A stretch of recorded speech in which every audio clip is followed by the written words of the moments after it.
Um, wait, didn't you are making a Skype call in international group? You are making That's Skype close call? enough. That's fine, right? Okay. Whatever. Wait, did it start? Yes, it started. Oh, Yes. hello So everyone. let me, hello Hello. everybody. I'm gonna start Hey. Oh, fuck, I just got here. I don't know what's going on. I've started. Well, SMG John's not here again. He would normally be posting this shit for me. Of course, I can't fucking spell.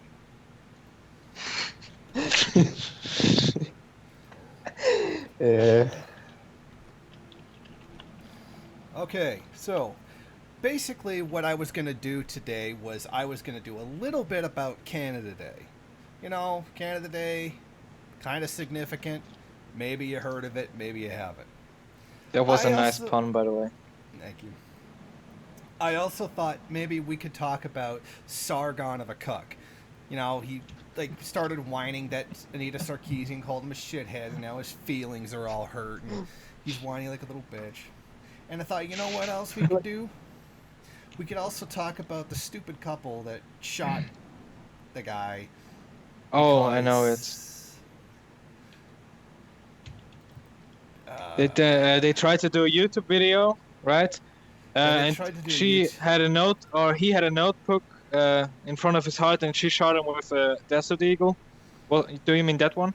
Yes, that's the one I was Oh, referring to. fucking The god. problem Yeah, was that's the I was, Darwin Award. yeah, I was trying to look for an image to put up for the live stream while I was doing that. That's why I got distracted. So basically, that's what we were going to talk to. But then Garlic came to us with something a million times better. The gods of It's not only shitposting me, has it's the entire blessed group us. of people with the Finnish Bolshevik and Yes. others. Apparently, this guy was going around spewing all this dumb shit, and of course, because I don't pay attention to what goes on in the actual YouTube community, This I totally is missed the it. hard-hitting shit to all hard-hitting shits that you have ever seen. Trust Yeah. me. Okay, Hashtag Chubbs. If hard-hitting you're shits. if you're watching and you're talking about hard hitting shit, this is like a new level of hard hitting shit. So you can go to this Also, guy's video and start hello, commenting Azure on it. Scapegoat. Okay, so Garlic, I'm gonna let you set up what happened. Okay, so basically Wait, do you want me to, like, explain everything or No, just not everything. Yeah, Just explain give us a quick rundown. Okay, so basically there is a guy who was debating democratic socialist and the Finnish Bolshevik. Like, the first, like, with what it all started was that he argued that fascism is a type of socialism. And then, like, democratic socialist and the Finnish Bolshevik started, like, responding to him. And then it just became one huge debate in which the academic agents just started going away from the original point. Like, that's basically the short information. I don't want to give you spoilers. You should just watch yourself. Okay, so basically, He argued that fascism and socialism are the same thing. We started debunking his stuff. Then somehow it just got very sidetracked. Like he pretty much totally ignored everything that democratic socialists said, and then he also ignored pretty much everything I said. Just called me a Holocaust denier and screamed that everything is Oh my not. god. Screamed Let's- that like everything is less- socialist, nothing is less real spoilers. capitalist. okay, so Less basically, spoilers. basically it's the same old story. Herder, there's a state, therefore socialist. Okay, so that's Yeah, really but- nothing new. But Well, yeah, it gets better. Like let's apparently, just watch this is it. like the most epic, awesome horribleness. Yeah, that's And- combination of all the bullshit that you have ever seen into one single thing. When they brought this to me, I was like, you have to be overhyping this. But they Well- swear they're not overhyping how bad this actually is. Well, I think it's the cumulative effect of everything that has happened. It's the video, the comments, everything. But let's just Yeah, start check with- the comments as well. They are a significant part. Okay, so Yeah. well, I'm gonna play one of the. We're gonna listen to 2 of the videos. But is there any visuals to it? Like any significant visuals, or is it just him talking? He has there like is some pictures. few. Okay, they're wondering whether or not I should show the images, but I guess I'll do that. Yeah. Okay, so we're gonna get now. Keep in mind, I have not seen any of these videos yet, so this is brand new for me. So Okay, so basically, This is going to be gold. this is the start of this. Is this guy claiming to have debunked Finnish Bolshevik, which is already laughable in itself. I mean, just the thought of a Nazi trying to debunk one of us is just fucking hilarious. Or But he's an ANCAP, or like he calls himself a classical liberal, but he just like I thought he was a libertarian, but then he started saying like he started taking the not real capitalism argument to such great extent that he's almost an ANCAP, but you know, something along The those entire lines. the entire classical liberal thing is kind of a meme by now when you consider that PragerU calls itself classical liberal. Yeah, he's not a Yeah. fascist. He just has a bunch of fascist people supporting him. Friends. Yeah. okay, so He's not a fascist. Let's just get this complete cancer. Let's just start the operation. So the Finnish Bolshevik has made another reply, and I'm done messing about at this point. This will be my final word on this topic. In this video, I'm going to lay out 4 very clear counter-arguments to his latest. 1, that Stalin was a mass murderer on a genocidal level, and this is beyond dispute. 2, the Labour Party of 1945 was socialist and came out of the British socialist tradition. Well, Number 3, the claim that African poverty is the result of capitalism is a complete nonsense. And 4, the free market needs strong state institutions to flourish. Oh god. Does it really? yeah. This guy's a like- cuck. It is somewhat staggering when I'm faced with people in denial about Stalin's atrocities. Finnish Bolshevik spends a lengthy section attacking the Nobel laureate Alexander Solzhenitsyn for being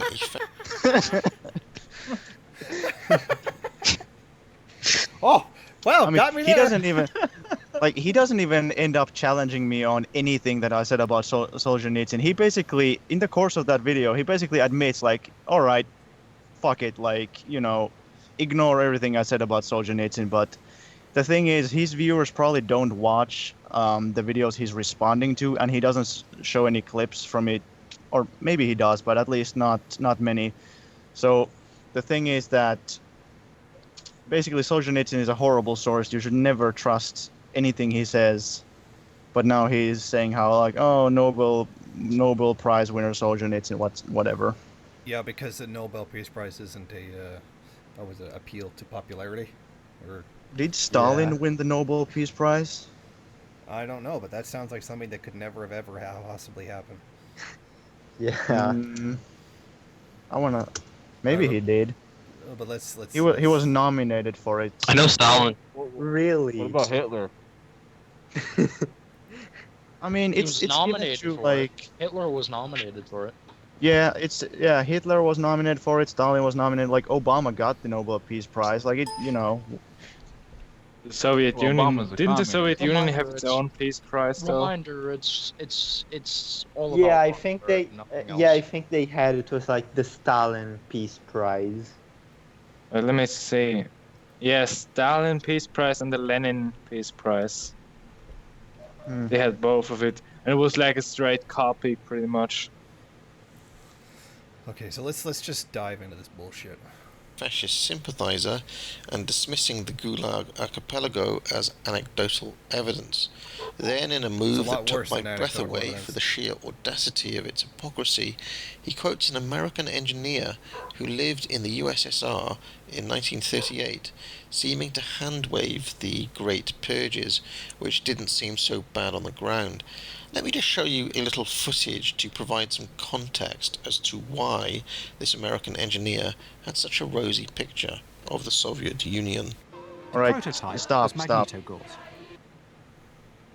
Like, yeah, I was trying to give him like some context. So I quoted this American engineer who said that, like, yeah, some people died, but still it was very big country compared to how many people died. The country is really big, and people in the workplace at the end of the day, when it was all over, they were not crushed and whatnot. They actually had a fairly optimistic view of the future and whatnot, which, I mean, sounds reasonable to me.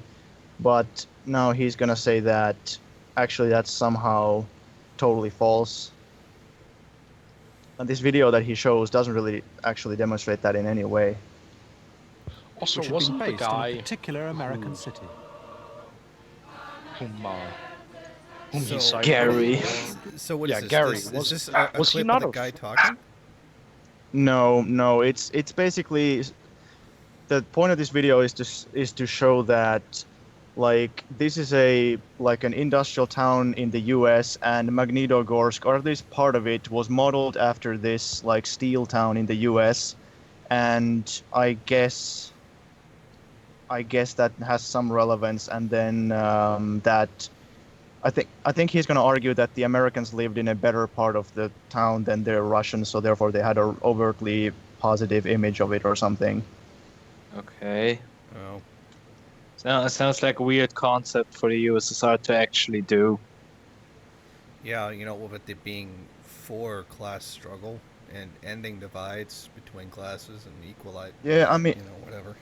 like, yeah, it doesn't say in any kind of detail, but of course the entire Magnitogorsk site changed quite drastically. Like, in the early days when they started building it, conditions were very bad, but then when it ended, when it was finished, it was basically an entire city with like very good living accommodations. So, you know, whatever. Oh, there's a difference between when something's developed and undeveloped. Okay. Yeah, like, I mean, of course there was a difference in the entire country, like first 5-year plan compared to second 5-year plan. Oh, yeah, that would be the point of plans. The experience that he's probably citing for Magnitogorsk, it probably comes from DayZ, you know. Okay, I'm guessing people. Okay, in the game DayZ, which is a post-apocalyptic zombie multiplayer online, you actually can go to Magnitogorsk after a zombie apocalypse. I'm guessing a lot of people here don't play that game. That's why they didn't get the joke. Nope. And it seemed really underdeveloped in the game, so I'm gonna say, yeah. Okay, well, I fucked that up. Let's continue. To a city which has the largest steel works, the largest tin plant in the world.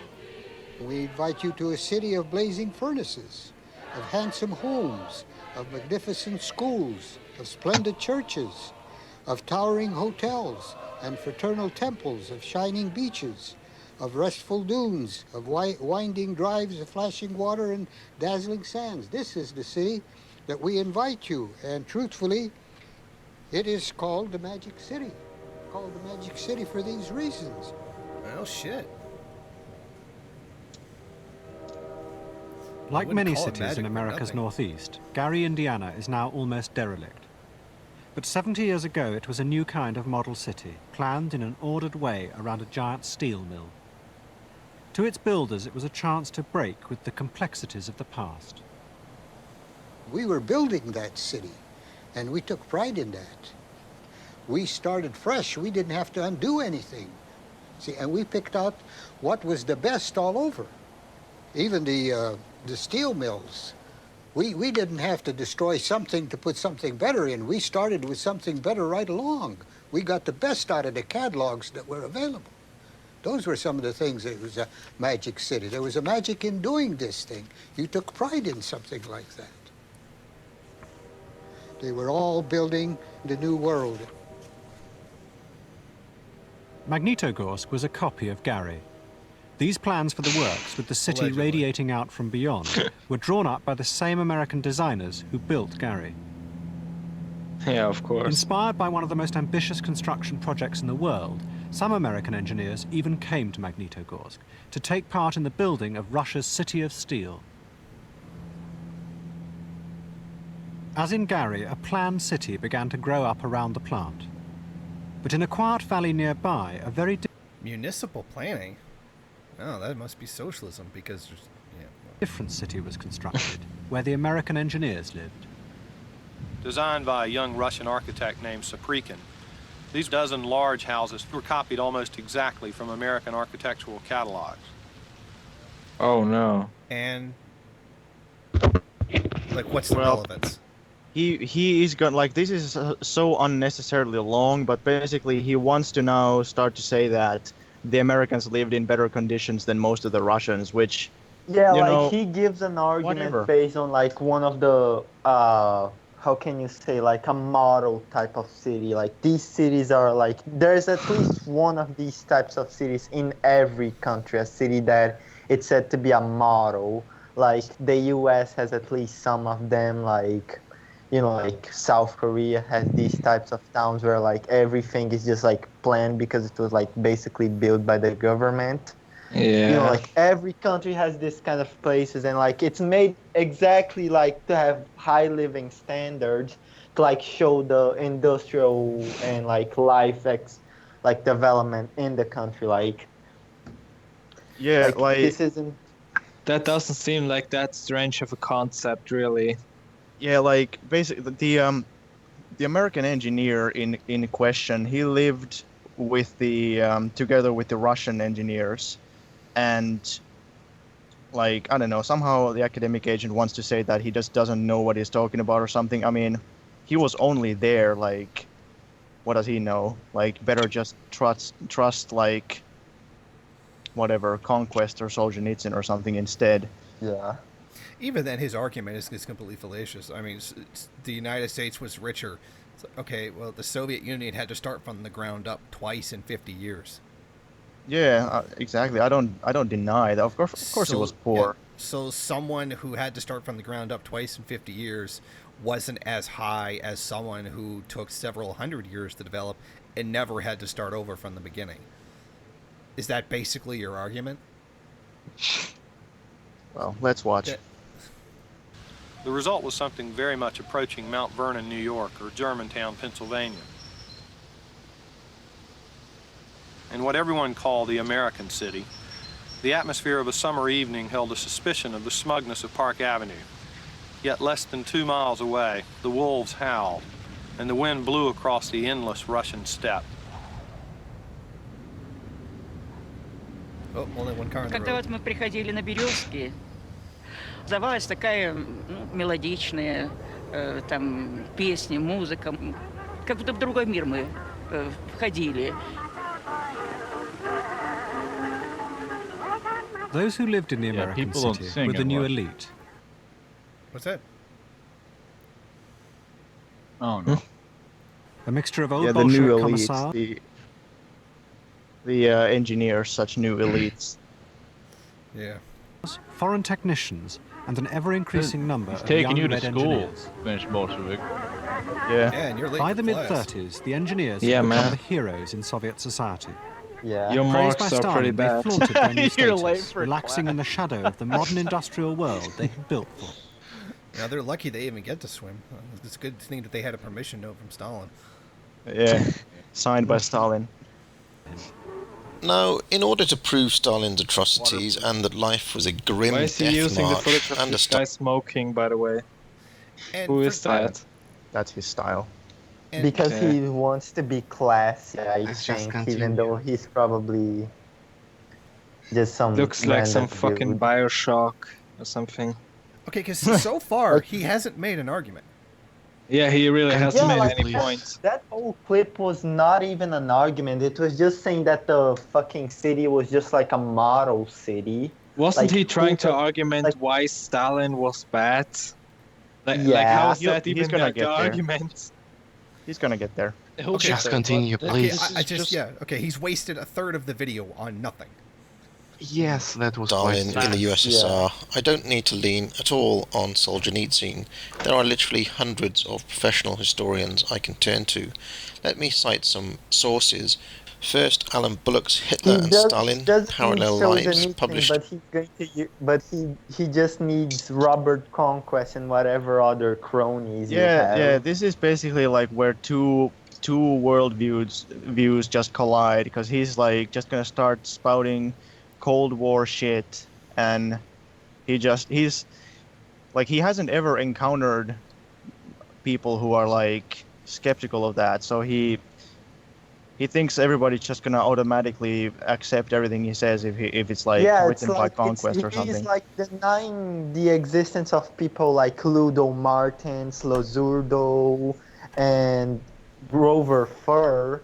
Like, there are just dozens of like historians that say that, yeah, the Soviet Union wasn't a horrible dictatorship. Hell, even some like anti-Soviet historians say that the Soviet Union was at least somewhat good. Yeah, exactly. Like when I was talking with him, I didn't cite Grover Fur or Ludo Martens even once, because I knew that he would just dismiss them as communists. But You could do the same, basically. yeah, I mean, like, exactly what he accused you of doing.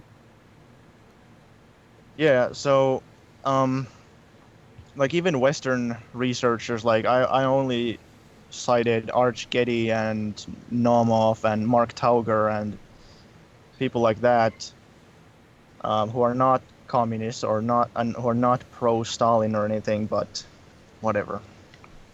In 1993, and in my view a masterpiece of scholarship from one of the greatest historians of the World War II period. Second, KGB classified files, state secrets later revealed. Third, this collection of essays edited by James Harris and published by Oxford University Press, the Anatomy.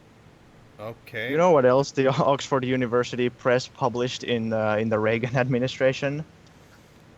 The Black Book of Communism. No, I think that came out like in the 90s. But no, they published like a bunch of Nazi stuff, like Surprise. a bunch of stuff written in the 30s in Germany by, that would be Nazi Germany. That was like basically anti-Soviet propaganda. They just slapped the Oxford University Press on it, and everybody thought like, oh yeah, this is legit now. Maybe remove a couple of the remarks to like skull shapes and how there's different races and like how they rank in society and stuff, and it's legit now. Or I mean, I also love how he like uses like alleged like Soviet declassified documents, when like there are also other declassified documents that basically counter his claims as well. So basically he's like, they're just like dozen declassified documents that like also contradict each other like constantly, because like So his thing is like, here's a book of people who disagree with you. Not even to mention any of the names of the people who did it, just here's a book. There's no argument being presented. Yeah, that's kind of lame how he just points to a bunch of books. He doesn't quote from them or anything. He doesn't make any argument. He's just like, oh yeah, there's books. There's a book. Yeah, like you can read it. Right-wingers always say that like left-wingers never give an argument and always say them to read a book, but then like this guy literally say, just read these books. Like, I'll give absolute no quotations of it. Honestly, like citing a book or something is the most lazy thing you can do, because nobody's gonna look through an entire book. People are gonna look through an article, but not through an entire book, just to find some evidence of something. Yeah, just for one YouTube video. Like, yeah, that's like kind of an argument. You can point to a book and just say it agrees with you. Your mom's a whore, my diary. I mean, like, leftists don't make arguments. Like, he's claiming I don't make an argument? Fuck off. epitome of terror, political violence under Stalin. This brings together 16 leading historians looking at up-to-date documentary evidence for the wide range of oppressive crimes carried out under Stalin. Fourth, David R. Shearer's Policing Stalin's Socialism, which documents in minute detail the machinery of Stalin's police state, which sets out the case that there is clear evidence that the mass murders carried out under Stalin should be reclassified Alright, as I genocide. found it. Hold on. And if you think What? The book that they published in the 80s, or they republished, of course, it was originally published in 1935 in Nazi Germany. It's called Muss Russland Hunger, and it's Does Russia have to starve? yeah, it's does Russia have to starve? But when they republished it, it was called Human Life in Russia. But it was like this fucking book, like everybody fucking sources this book, like then you fucking know that it's goddamn Nazi propaganda and then everybody fucking calls you crazy. Yeah, but I mean, it was published by Oxford or Harvard, so has to be legit, right? Okay, I think he's actually citing an argument here. Man-made famine in Ukraine, known man-made famine. There is absolutely no fucking evidence whatsoever that it was man-made. Yeah, None. Even basically, to those who don't know, even in the Western academic circles, there's basically three big groups in this. There's the absolute insane hacks, absolute cold warriors who just say that the Soviets deliberately starved Ukraine to do some whatever, even though that was an economic and humanitarian catastrophe that they wouldn't have wanted. It hurt them more than it benefited them, obviously. But the second group is moderates, so people who say that it wasn't man-made, it was partially weather, partially mismanagement, some combination of those two, not deliberate. And then there's the people who say that it was predominantly caused by weather, not even policy, not policy mistakes, not deliberate policy, weather. And Mark Tauger falls into that category. He thinks that regardless of policy, there would have been famine.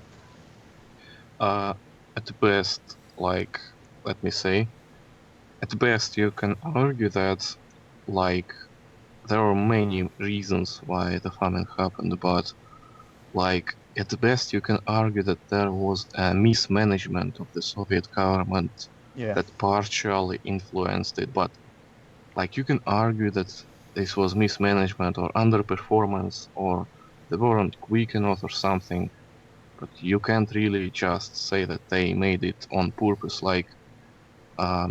Even the comparison with Holocaust is absolutely idiotic, because Holocaust was not a famine. Holocaust was an organized extermination of people and enslavement. It was camps of different sorts of camps. It was policy on the occupied lands. For example, I live in a town, Pushkin, which is a town near the Leningrad.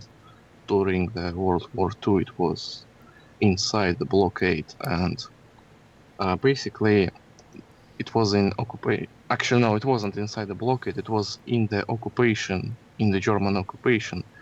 And when it was liberated in 1944, it was literally empty. There were 300 people in it, mostly just collaborators. All people were either killed or moved to Germany on forced labor. This is what actual genocide looks like. Genocides are not... Please let me continue. Actual genocides are not made as famines. Genocide doesn't look like people in their own houses, starving because of no food. You can look at any genocide, it doesn't look like the famine in the Soviet Union. Yeah. I mean, even then... I mean, weren't there, cases of actual cannibalism in, the Siege of Leningrad, if I remember? Probably. Yeah, there were, but anyway, I was just giving an example what, I mean, this guy really loved to compare to Holocaust. Like, so easy to compare, but if you think about it, it's actually completely different. Like the Well, he famine. just doesn't know. He doesn't know, like, because I was arguing with him in the comments, and like Let he. me. All right, go on. Okay, so like the thing is, like Ukrainian famine was, it was like people living in their homes, and they starved because there was a serious lack of food. Like this Plants is didn't grow. never, yeah, but this is never how genocide happens. Like literally, genocides never happen like that. Yeah. I mean, the Native Americans also didn't sit in their tents and just starved. They got killed. They have been killed. They have been attacked. They didn't Also, just starve.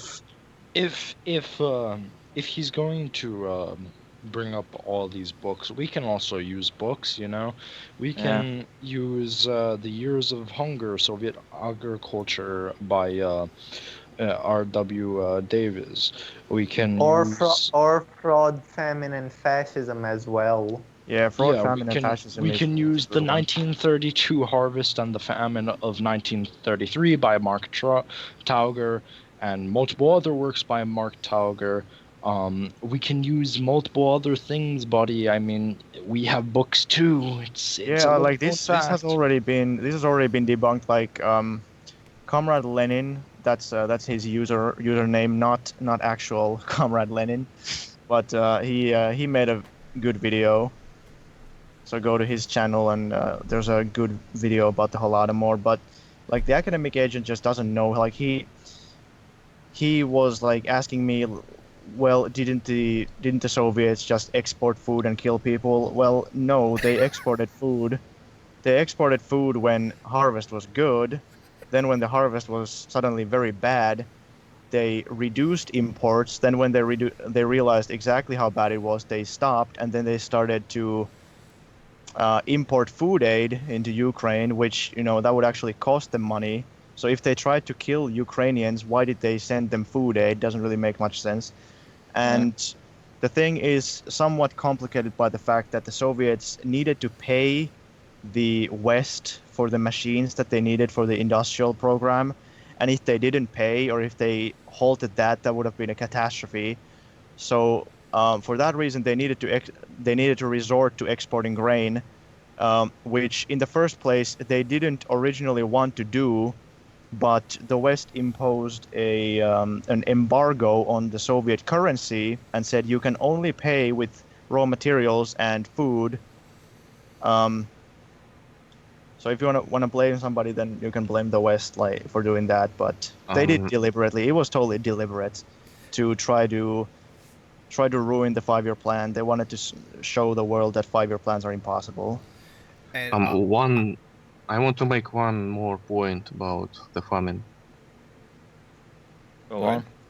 Okay, so like one crucial thing about the Ukrainian famine to understand is that to say that it was a genocide just because it was a famine, like, is a little bit stupid, because like the famine happened in 1932 and 33, and like in 1917 there was October Revolution, and before the October Revolution in the Russian Empire, famines was a completely regular thing. They literally happened every 5-10 years.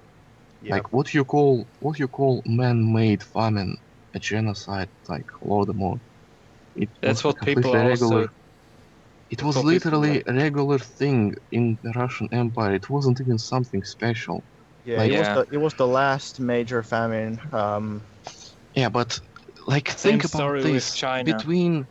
Between 1900 and 1917, like in the period, basically the period where Russian Empire existed in 20th century, there was like 3 famines, if I'm not wrong. Definitely 2. Like no one is blaming these famines for capitalism. They had No one blames Tsar for them. Like no one Yeah. is even talking about it. Like no one is even interested in these Exactly. events. This one famine is politicized, but like nobody cares about the like 1903 famine, 1911 famine, was it 1917 famine? I don't remember, but you know they had famines all the time. Like they had one famine during the Civil War. They had one famine after the Civil War in the NEP, and then the last famine was in the first 5-year plan. But you know, nobody, the only one that's talked about is the one that happens to coincide with the first 5-year plan, and people don't bring up like if collective farming methods really caused famine, then like why did the Soviets then like end famines then? Because they never stopped collective farming as long as the Soviet Union existed, but famines just stopped somehow. I would actually say that probably the best book is by Robert C. Allen. That's the guy that I based the Soviet industrialization video off of. The guy has a fucking mountain upon mountain of economic data on it. Not like what people think or what people said happened. He's got the actual physical numbers of grain output, population statistics. Really? Like the real actual data. That was all stuff that I couldn't fit in the video because it was just document after document of data just backing up what he was saying in the book. Yeah. But it's there. Yeah. That's not someone's opinion. That's the raw economic numbers. It's yeah, right it was there. pretty cool. Like I've seen some of his lectures on YouTube as well. Yeah, and so this, sorry, but academic agent, LOL, academic, because he doesn't seem to have done any academic work. Also a reminder that the famine happened all over in the Soviet Union. If it was man-made, then why did it happen inside of Russia as well as inside of Ukraine? If it was man-made, why was it all around? If anything, it was mismanagement. As well, at the time, the Great Depression was happening all over the world. We can also bring up that fact where about 6 million Americans died during the Great Depression. Nobody cares about that. No one cares about that. Hell, that's outright suppressed. Yeah. Well, all right. So they will say to that NKVD, they will say that the Soviets tried to geographically limit the famine, and it's true. They tried to geographically limit it. They tried to stop it from spreading. They tried to stop speculators from moving grain from one place to another, and all that. Which is, I mean, it's true. But these people, they try to paint it as somehow something evil. But even Arch Getty already debunked that. He said that, you know, trying to geographically limit a catastrophe is something that every government does. One It's funny only thing, reasonable. I It's not think evil. I think they actually put it. He actually put it Arch Getty as one of his sources. Yes, he did. I was just about to say that. He Arch did? Getty, number 12. Which book has he read by Arch Getty? Oh, that Origins one of the... That one where they listed all the essays right there, like number 12, pre-election favor, J. Arch Getty. Huh, That all is one right. of his sources. But He literally That's funny. just self-debunked himself. Like this is That is pretty funny. He literally just fucking self-debunked himself. Oh, he This has is some the most Wheatcraft in there hilarious too. thing Wheatcraft ever. also debunks that. Wow. I suggest that if he has actually even read these, like if he actually has even read these, he should read them a bit more carefully then. Yes, actually, Oh my god, like Robert now Allen I'm quotes remembering Wheatcraft a the lot. whole fucking like Mussolini didn't write the Fascist Manifesto argument, and now he fucking self-debunks himself again. Okay, I think he's got an actual Like- argument here. Known as the Holodomor, in 160,000 people. Okay, so he's saying, okay, these number of people were condemned to death. Okay, like Hold on. no one's Yeah, claiming. this is again like one of those things where this is something that nobody denies. Like, they killed in the purge. The NKVD executed like hundreds of thousands. The exact number is unknown, but We're just gonna the assume thing it's is really that high. the NKVD was completely justified in all their actions. The thing is that Yezhov was also a traitor and a counter-revolutionary who was removed for excesses and misuse of power. So, like, yeah, most of those people, most of the criminals were probably guilty, but still, a lot of people were released and had their cases re-examined after Yezhov was removed from power. So, you know, the thing is, like, people, we don't necessarily want, like, I don't defend what Yezhov did. Reminder that Yezhov and Tukhachevsky killed some innocent people.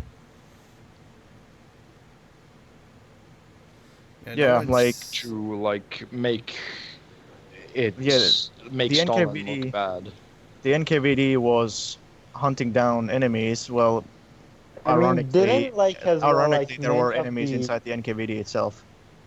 yeah, like I think as well like one like of the generals of the actual that actually survived the purge, he actually literally admitted that he actually met with the Japanese. Like I think it was like Rukosovsky that actually admitted that he had met with the Japanese authorities. Yeah. Like Yeah. it's even like on his wiki page, like saying, yeah, like Rukosovsky like totally admitted that he talked with the Japanese, but like he wasn't a traitor at all. Like he totally went to like this fascist regime to talk with them, but like he's not a collaborator. He's not a traitor at all. Like no. Nah. Yeah. Yeah. This. I mean, he doesn't really talk about the causes of the purge or anything. Here's this guy who says this number. Yeah. Yeah. I mean, why would you look at all these numbers? Yeah, I mean, why would you discuss it? But I mean, it's like every anti-communist argument ever. Look at all these numbers, aren't they scary? This has nothing to do with the actual argument of fascism and socialism being similar or the same. No, he never returns to that. Like, we debunked him, he never replied to any of those points. All right, but let's move on. But put the death toll at 15 million, but the real number is probably much higher than that. Oh, yeah, sure. Okay, Probably. Now, Why exactly? We have the population statistics. And the numbers perfectly correspond with the census that were taken after the end of socialism. There's literally no 15 million missing. It did not happen. The raw data shows these huge fucking numbers did not happen. But again, like here's the thing that people kind of need to realize is that this big number, like, I mean, sometimes it's like 10 million, 15 million, 20 million, 100 million, like whatever. Solzhenitsyn said that it was 60 million, but like, and he cited Solzhenitsyn as a good source, but now he's kind of taken it back. But whatever. Like, it consists of a couple of different things. Like, he says that, all right, people died in the gulags, people were executed, then there was famines. Well, famine, can you blame that on the government? That's highly questionable. Prison mortality, well, can you blame that on the government? That's highly questionable. Like, in my reply, I said that Oscar Wilde was sentenced to a British labor prison for 2 years for being gay. And he died. Like, because he actually talks about Oscar Wilde, like saying like about Wilde in like a little bit in the future of this video, like talking about the Fabian Society. Yeah, and he died. Oscar Wilde died because of the bad conditions in the British prisons.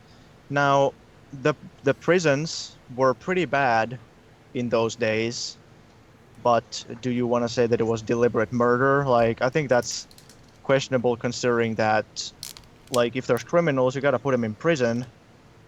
And even more, it is complicated by the fact that the prison mortality was only a couple of percent in the USSR, but it went up to 10 to 15% during the war when the Nazis invaded. Like, that's when all the people died, all the prisoners. So can you really blame that on the Soviets, or do you want to blame it on the Nazis? Yeah. And then, all right, then comes the people who are actually killed, and that is actually a pretty small number, but it doesn't sound as good as like 20 million or whatever.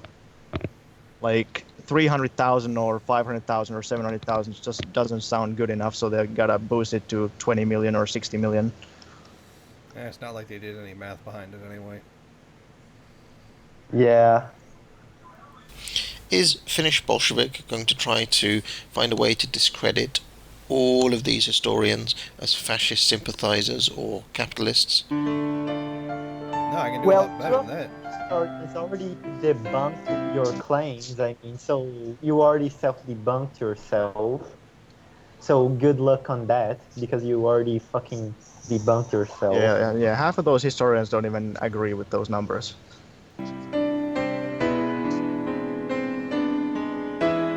Why is he using Kalinka and Korab and Wiki? For an excellent and accessible portrait of the type of British socialism that led to Clement Attlee's 1945 government, I recommend Andrew Marr's History of Modern Britain, which informed... Is he just gonna go book again? Book. I don't know. Yeah. Like, I already gave in my opinion, a perfectly reasonable definition of what we consider socialism and how it is different from social democracy. But he's basically trying to deceive his audience and just playing stupid.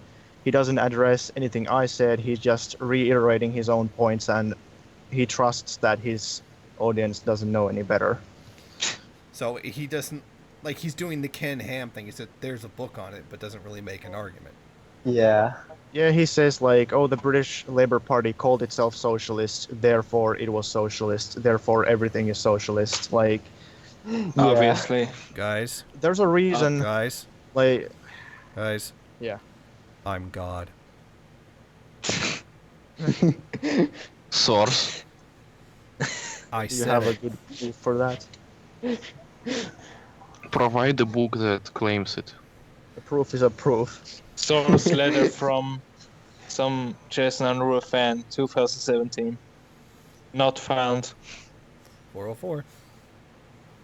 Okay, well, let's get going. my views on this matter, but perhaps faster and more on your general level, you can consult the quite comprehensive Wikipedia article. No, I didn't even remember that. Wikipedia. Oh, well. Wikipedia. Wikipedia. Yeah. Wikipedia Christian is the most socialism. trustable source on the internet. Great sources, mate. Totally Academic historically source. accurate. It's not like anybody can literally go to Wikipedia and like change like the fucking facts there and sources. Like the same thing goes for like every article in Wikipedia. Like I can actually go to the Soviet Union article and then like put a bunch of like Grover 4 articles there as sources and say that the famine was like not caused by this, was not man-made. You're just like being fucking stupid. You know what's the thing about Wikipedia? Because everyone can edit it, Wikipedia has been banned in Turkey because someone made a troll article about Erdogan. So, like, really, anyone can do it. Really? Is that true? I think so. I don't know if it's just a myth, but I don't know. I could imagine it about Turkey, but that could be propaganda. Well, I mean, does somebody want to explain why social democracy is not the same as socialism? Because You one, should it better doesn't do ever that. seek to get rid of capitalism. Two, it Bingo. places and it places limits on how far class struggle can go. Oh yeah, and you don't get to fucking kill anybody. As well, the workers do not collectively own the means of production. They do not democratically own the means of production, therefore it's not socialism. Exactly, like the social democrats and like the thing is, communists and Marxists used to call themselves social democrats in like the late 1800s and early 1900s. But there emerged a split where the The revolutionaries started calling themselves communists. That includes people like Lenin. They changed their party's name to the Russian Communist Party, later to the Communist Party of Soviet Union.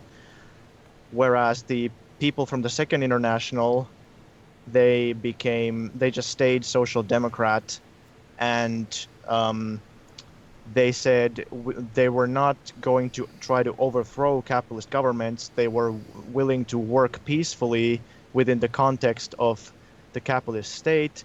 And then in the course of time, they all dropped socialism from their program as a goal. Like, they never seriously tried to go for socialism, but eventually they dropped it.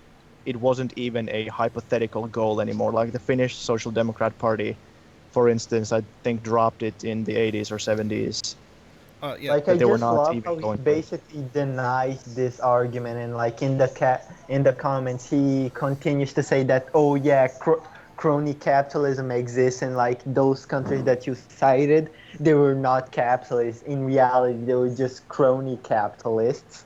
Like, he basically makes his own, like, he reverses his own argument, trying to make an argument. Yeah, if social democracy is socialism, then what is the point of even having two terms, you know? I think it's actually pretty important to discover, because this guy clearly didn't do any academic work, that literally the difference between socialism and social democracy was the very foundation, the very issue coming out of the Second International. That was literally the point of it, was the struggle between the two. Yeah. Can I make a point about Wikipedia? Yes. So just a quick example of how Wikipedia usually is extremely ignorant on anything which is like even remotely close to communism. Like, just one simple example, there is a page on Wikipedia about Stalinism, and it argues that, like, it literally says that Stalinism is different from traditional communism because because state didn't wither away.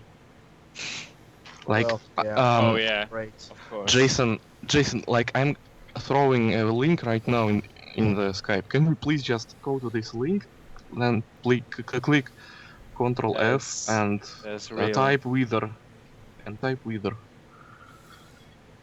what? You will see. That's the wrong link. That's not what Garlic put. You should scroll down. Yeah, that one. Stalinism. One little thing about Wikipedia, like, he likes to use Wikipedia, but according to him, Keynes was a massive socialist. But if you go to Wikipedia, I love how it says Stalinism, but Marxism, Leninism at the same time. Use Control F to find the word wither.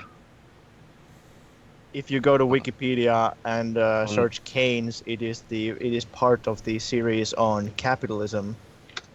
Robert Conquest, Gulag Archipelago, Trotsky. All the good sources. All the as usual. Sources. Oh, Isaac Deutscher too. Nice. Find word wither with Control F. WITHER.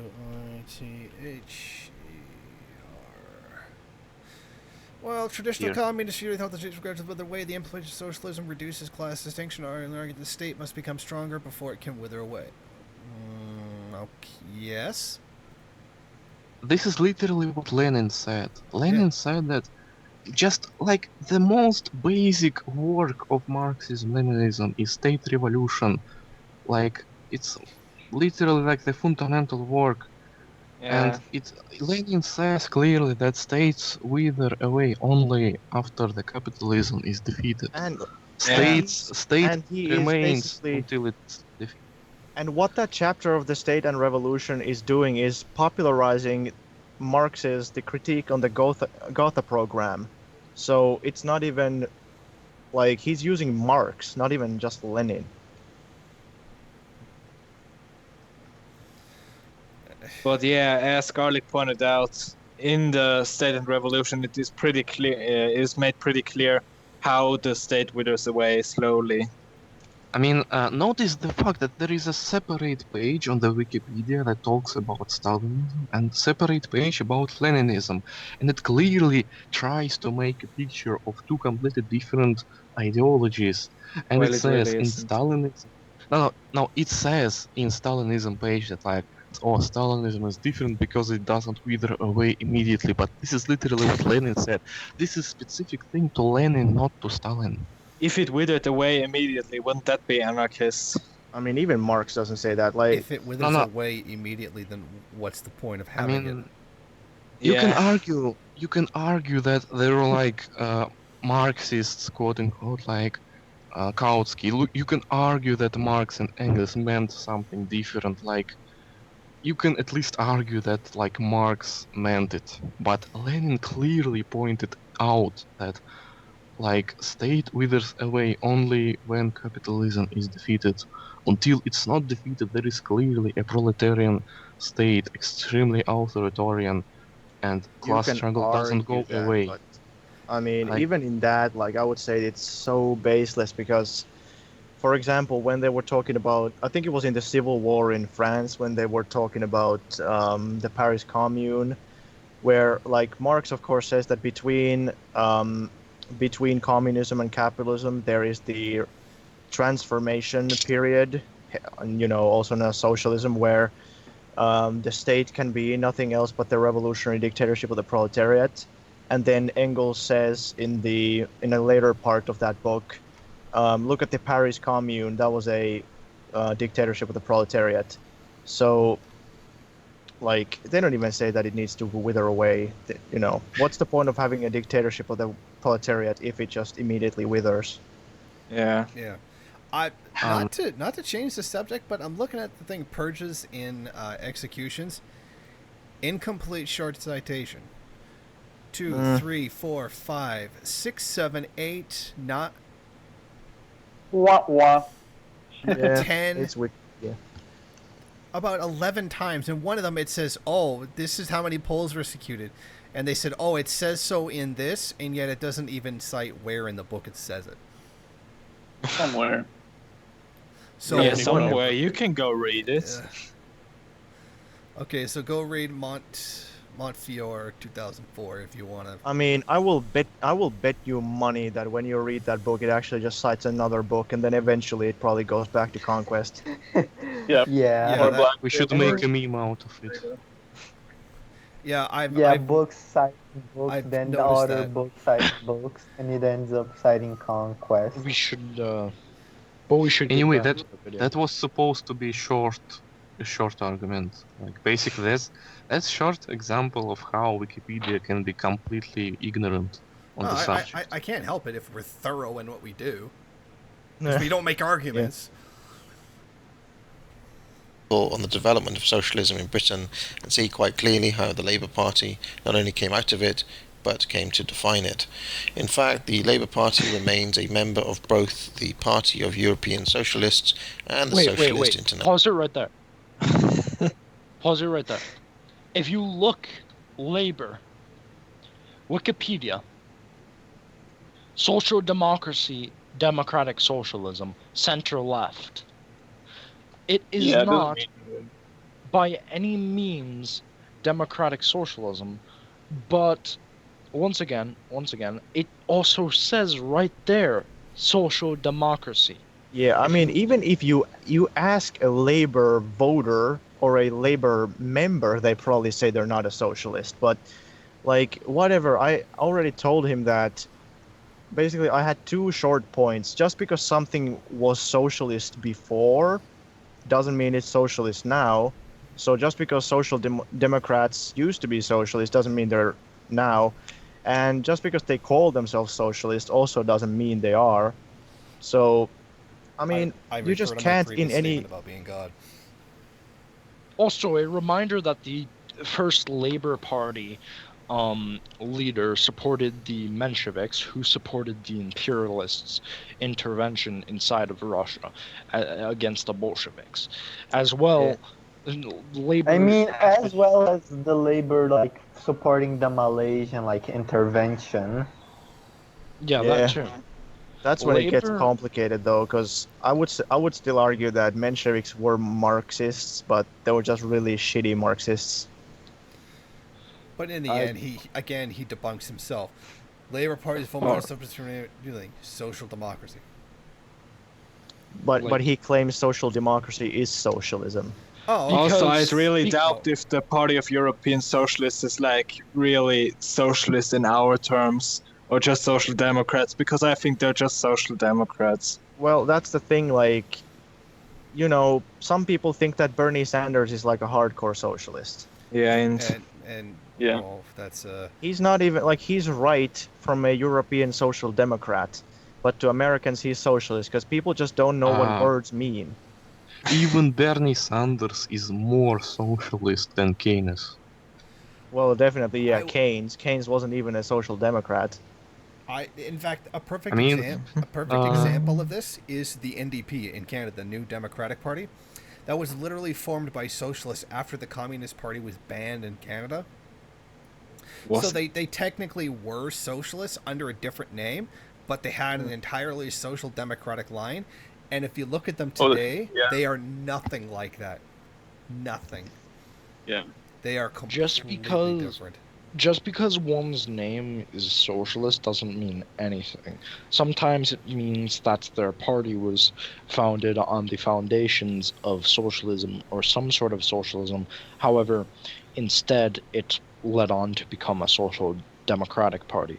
For example, even the Nazi Party, with its startings of German socialism, which is arguably not even socialism, market socialism even, from Otto Strasser. So that's another point one can bring up across another, and you know, a lot of people don't know that the Nazi Party's original name, especially the Socialist Part, comes from Strasserism and that sort of thing. Yeah. Well, I mean, that's good coming from the UK, which is... England is still a feudal monarchy. If it wasn't, why is there a queen? It's literally still a feudal society. It's called the United Kingdom. It's therefore still feudal. Monarchy. I mean, yeah, we can all play this name game, like, oh, so I guess he accepts that North Korea is democratic then, because it's called the Democratic People's Republic of Korea. Yep. Yeah. He probably accepts it. No, I don't think so. He probably doesn't. And the South. The South is not democratic. Do they have democratic in their name? No, they're just called the Republic of Korea. Oh. Checkmate.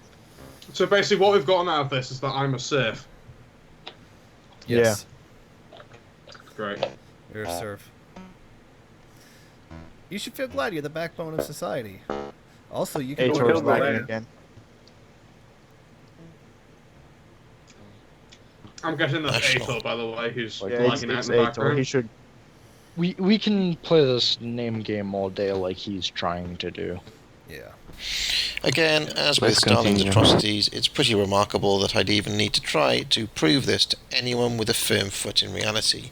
It's possible I might make a full video at some point on the history of British socialism in the future. Oh, I want to see that! I can Whole already video see based on Democratic Wikipedia. Socialist or once ripping this guy apart. But its roots are in Christian socialism, as exemplified by someone like R.H. Tawney, Also something that whose doesn't exist. 1926 book, Religion and the Rise of Capitalism, a rebuke to Max Weber's The Protestant Work Ethic. Can we was... stop the video real quick? Okay, so first off, Christian socialism, which once again the Labour Party is not, Christian socialism relates nothing to Marxism because it's unmaterialistic. You I mean, it doesn't matter. Like he just calls it socialist, but what does it matter what its roots are? Well, that just I'm giving context to where like Christian socialism has nothing to do with Marxism, Leninism, or anything relating to Stalin. Yeah, or I'm Lenin. I'm a socialist because Jesus. Haha. I mean, it's utopian. It's pre-Marxian. That's what it is. But like, let's look at the Finnish Social Democratic Party. All right, so in 1970 or 1918 rather, they conduct a communist revolution, and they got a bunch of Marxists in the party. After the revolution fails, most of the leadership is either they flee to Russia or the Soviet Union, or they are killed, or they are in prison. And the new leadership is totally different. They're like right-wing social democrats who are hostile to Marxism, don't want a revolution, very much in the way that you would think of what modern social democracy is. The name is still entirely the same, though. And the roots are still the same. Like, oh yeah, the Finnish Social Democrat Party had revolutionary roots. Doesn't mean that it has a revolutionary content nowadays. Obviously. I mean, if you have to explain that, then you're like the partner you're talking to must be pretty stupid if he doesn't understand that principle. Like, it's like saying that social democrats today are as revolutionary as they were in 1918. No, of course not. No. Well, he has such a loose definition of socialism, and also that he's just reiterating his point to his audience, and his audience doesn't know anything, so they just buy it. It actually kind of reminds me of War Corps. You remember we watched the video where War Corps swore that I was a capitalist because I had an income? Therefore, I couldn't be a communist. But George Soros, who's a billionaire, has unlimited access to finance capital, is actually a communist, despite the fact that he's one of the biggest capitalists in the entire world. Anything is always whatever the fuck you want it to be. Yeah, it's always funny when people who are not Marxists are teaching Marxists what Marxism is. Anything is possible. Stop Anything is possible. Kick Ator, he's lagging. Yeah. He'll rejoin. Was highly influential for a generation of educated British people. And also, in the roots of the Labour Party was the Fabian Society, which came out of the Victorian and Edwardian efforts at philanthropic welfare and included such luminaries as George Bernard Shaw and H.G. Wells. The Fabian Society was criticized by Marx. Yeah, I mean, H.G. Wells, actually, he had an interview with Stalin, where it's called, like, I think it's called Liberalism versus Marxism or something. See, now that I think about it, about H.G. Wells, I just recently wrote an essay where I included H.G. Wells' The Time Machine, because I thought it pretty nicely predicted capitalist society. It's interesting to see that H.G. Wells actually had some political influence as well. Yeah, H.G. Wells was cool. Like, he was progressive, but I don't know, like in the Great Depression, you had these people who were liberals, but they thought that, oh yeah, some kind of socialism might be cool, but don't use violence. Like, that's the kind of people they were. If you want to argue that socialists, fine, whatever, but even so, like, certainly the social democrats of today are not like that. He's not even talking about labor at this point. He's talking about the Fabian Society. So, irrelevant. Yeah. In fact, the first Labour Prime Minister, Ramsay MacDonald, came from its ranks.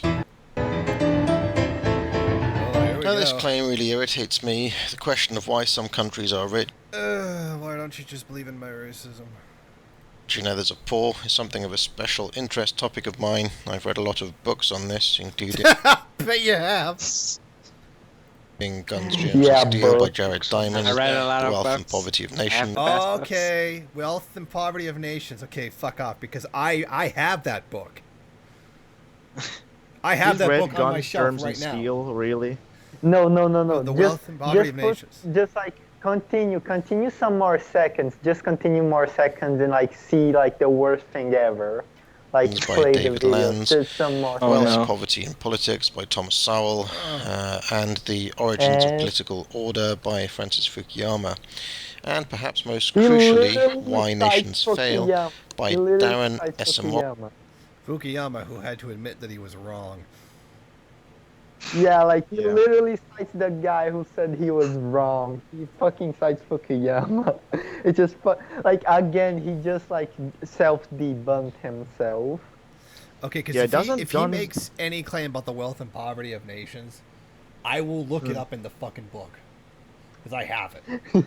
I mean, doesn't Guns, Germs, and Steel also like kind of go against his argument? Because he's basically gonna say that Africa is just poor because they've been given independence, but now they just have too much corruption and something, and they just can't get their act together. Like, isn't that? I mean, to be honest, I don't really understand how that isn't the result of colonialism, because it is the historical result of colonialism, but I don't even know. Let's see what he says. Oglu and James Robinson. There's 10 million people who starve to death in capitalism every single year, but they think that's not a problem. Sure, they might not approve of that, but they don't ever bring it up. They don't ever complain about that.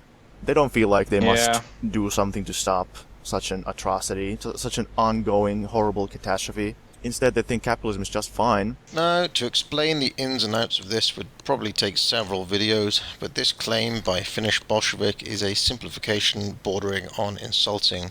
The lack of genuine reading or understanding of this topic is something that honestly infuriates me. But to boil it down to a couple of sentences, the reason African countries have struggled since gaining independence has nothing to do with capitalism and everything to do with their failure to establish the strong political institutions necessary to support free market capitalism. It's honestly... It's not real capitalism, he said. Yeah. Wait a second. Contradicted himself again. Did he actually Contradict deny anything I himself. said? I mean, can I make a point? Yes. Sure. This guy, like, look at his hypocrisy. He literally just was arguing about, like, how we are wrong about that some people who call themselves socialists are not actually socialists. And then he just jumps to about what capitalism is not. Like, that's kind of hypocritical. Like, you say that all these movements, all these ideologies, like even Keynes is socialist, but then when we describe imperialism, which is a part of capitalism, which is a stage of capitalist development, like, and you just said it has nothing to do with capitalism, like, it's like so easy to debunk, which, isn't it in the interest of international monopolies to exploit these underdeveloped nations? Of course it is, but he'll That's probably not real say capitalism. yeah, he will probably say like, like monopolies is not capitalism, like it's something else, it's something different. He said that in the last video. He said that no, Finnish Bolshevik is wrong when he says that capitalism has a tendency to concentrate wealth. That doesn't happen. Literally happened. No literally monopolistic tendencies in capitalism. And I was like, but the wealth has concentrated though. Like, what do you have to say to that? And, you know, he didn't say anything. No fucking mention of it in this video whatsoever. He probably thinks that imperialism is literally communism. That's probably his opinion. Like, look at this. Like, look at this argument that he made. He said, it would take too long to explain. I'm not even gonna bother. I'm just gonna claim shit in 2 sentences, and that's all you're gonna get. And then, for some reason, these ANCAPs who watch him and these Nazis who watch him, they're like, oh yeah, makes sense. Africa is poor because of Africans. That sounds about right for him. I'm still trying to get behind what, like, ANCAPs imagine capitalism to be. Like, are they against monopolies too? Or... Yeah, what if you just become a monopoly in competition? Well, I actually asked that question, like, what if some company just becomes a monopoly by competition, but he says that just can't happen in competition. Actually, yeah, obviously it can. Actually, can't scholars happen. don't agree. Yeah, he said that it can't happen because Facebook, like, nobody thought that Facebook would be a thing, and then it just suddenly became a thing. Like, all right, like IBM, take any massive corporation like IBM or a bunch of pharmaceutical companies or car manufacturers or something. They've been around for for like a really long time. Or take some of the biggest banks in Finland. There's one that's been around almost 200 years. Nobody has shaken their monopolistic status, but he just ignores that. He doesn't care. Well, let's just continue with the video. For those watching, they can't see my screen. I am actually looking for the source that actually shows how wealth concentrated between a poor country and rich countries, but also didn't happen. By the way, it just happens to so, like, literally these days, I was reading Imperialism, the Highest Stage, and it's just so wonderful how I read, how, like, the statistics, how the capital accumulated, and how exactly that happened, through which means, like, and then this guy just says, "Ooh, that has nothing to do with capitalism." Like, what? Like, obviously, monopolies is an inevitable result of free market. Like, Obviously. 19th century is free market capitalism, and it eventually, inevitably came to monopoly capitalism, because eventually the most successful companies just united together and started suppressing the small competitors. They either forced them to join their union or started doing like various things like sabotage, like even that, or like things like lowering down prices so they go bankrupt. And like there are many methods, and It's called like competition. it is inevitable result. Like, you can't just say that entire 19th century was free market capitalism, and then suddenly, like, there was some conspiracy and all governments just decided to make monopolies. That's not how it fucking works. This guy implies... I think there is like a new book that it's called like Imperialism. It's new imperialism or imperialism in the 21st century or something like that. I can't remember, but that tries to do the same thing but with new stats. But I haven't read it. What this guy is implying that we basically have no capitalism since the end of 19th century, which is laughable. Like, we obviously have capitalism. We don't have worldwide socialism. Like, that's not what the actual reality is. Jason, can you show the thing I linked? So that is a diagram, and it shows the percentage of families that own so much capital that they can actually get something out of it. And you see there is this tendency of it going down, as in the amount of people who own capital is going down. And that suggests that there's more monopoly, right? Yeah, like in the beginning, I'm sure there was a lot of small businesses, small handicrafts, small farming, like a lot of the feudal remnants. Then those start to go away, and by the early 1900s, like most of them have already died out. And then you get to the 80s, and it's less than 10% of people who own any capital worth mentioning. And I think at this point it's like 10 people who own the same amount of wealth as 3 billion poorest people on the planet. So I mean, it's pretty preposterous to say that wealth hasn't concentrated, or that it doesn't have a tendency to concentrate. Not. Like, you look at that graph, that is what we call a tendency to concentrate. Okay, I was just looking for a blog post that I wrote showing exactly what you were saying in the United States, like exactly what happened. Like, people owned more of the means of production in the early years of the United States, and how that's declined as capitalism has evolved. It concentrated the means of production into fewer and fewer hands, creating, guess what, a concentration of capital, which verifies exactly what you were saying. Doesn't happen.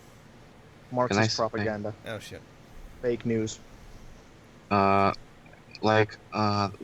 thing I want to say is that, like, the academic agent, like, several times, he made a point, and he basically said that these are the books that prove my point.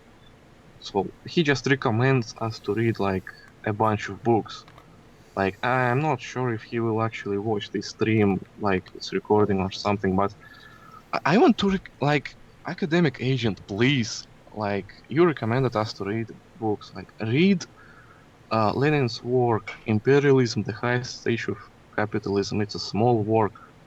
Or Like even Roofer I'm Helfrich. really interested how you would Just react read to this everything. book because it's probably like dramatically different from your views.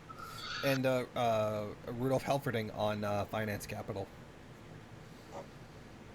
A lesser known Marxist who basically like verified a lot of what Lenin was saying by giving more raw data on international competing capitals. Also available on the Marxist Internet Archive. Yeah, but basically the point is that What was it this called? small Finance Capital. this small work is like it very clearly, very well describes how exactly free market capitalism turns into monopoly capitalism, why exactly that happens, why is it inevitable, and why is it exactly a characteristic of capitalism. Like, it's a small work, it's not difficult to read it. Like, I really hope that he will read it. He's essentially making the same old ANCAP argument. Read Rothbard. Yeah. I mean, it's nice he gives us books, but it would be better if he just gave us at least some argument. quotes from what actually happens in those books, you know? An argument, Yeah. a quote would still be better than nothing. Or books Or that both. don't debunk his own argument. I mean, he literally gave us books that actually debunk his own argument. That's true. The poor Africans didn't develop the system necessary for free market capitalism to work. Free market capitalism doesn't have a built-up system like that. Like, Oh yeah, maybe when he says that, I guess when he says that it's not the result of capitalism, he means that nothing in the previous history of imperialism and nothing in the current history of imperialism is actual real capitalism. So Basically, then what like, the fuck is real capitalism? Like, his that's my question. his point that economic imperialism of like Western powers towards Africa, like he says that this is by no means a result of capitalism. That would imply that imperialism that we have since the end of 19th century is not a type of capitalism. That would imply that literally the whole world right now is not capitalist for over a century, which is laughable. yeah, but he doesn't think that. Let's continue. Quite staggering to me that when African countries like Zimbabwe fall under the sway of a Marxist ideologue like Robert... For fuck's sakes.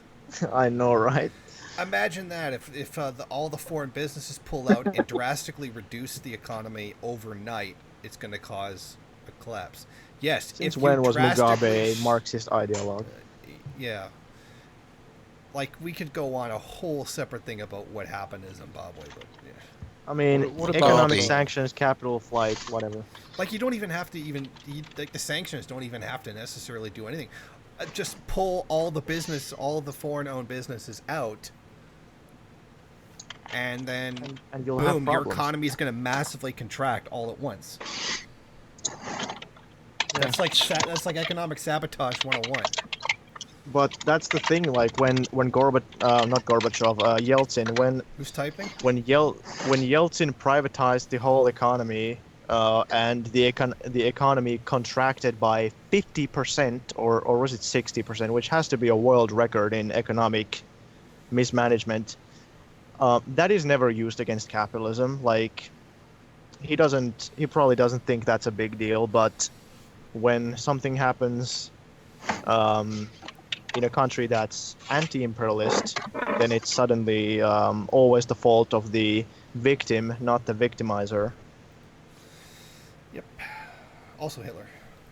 which then quickly become brutal totalitarian dictatorships, he somehow lays it at the door of capitalism.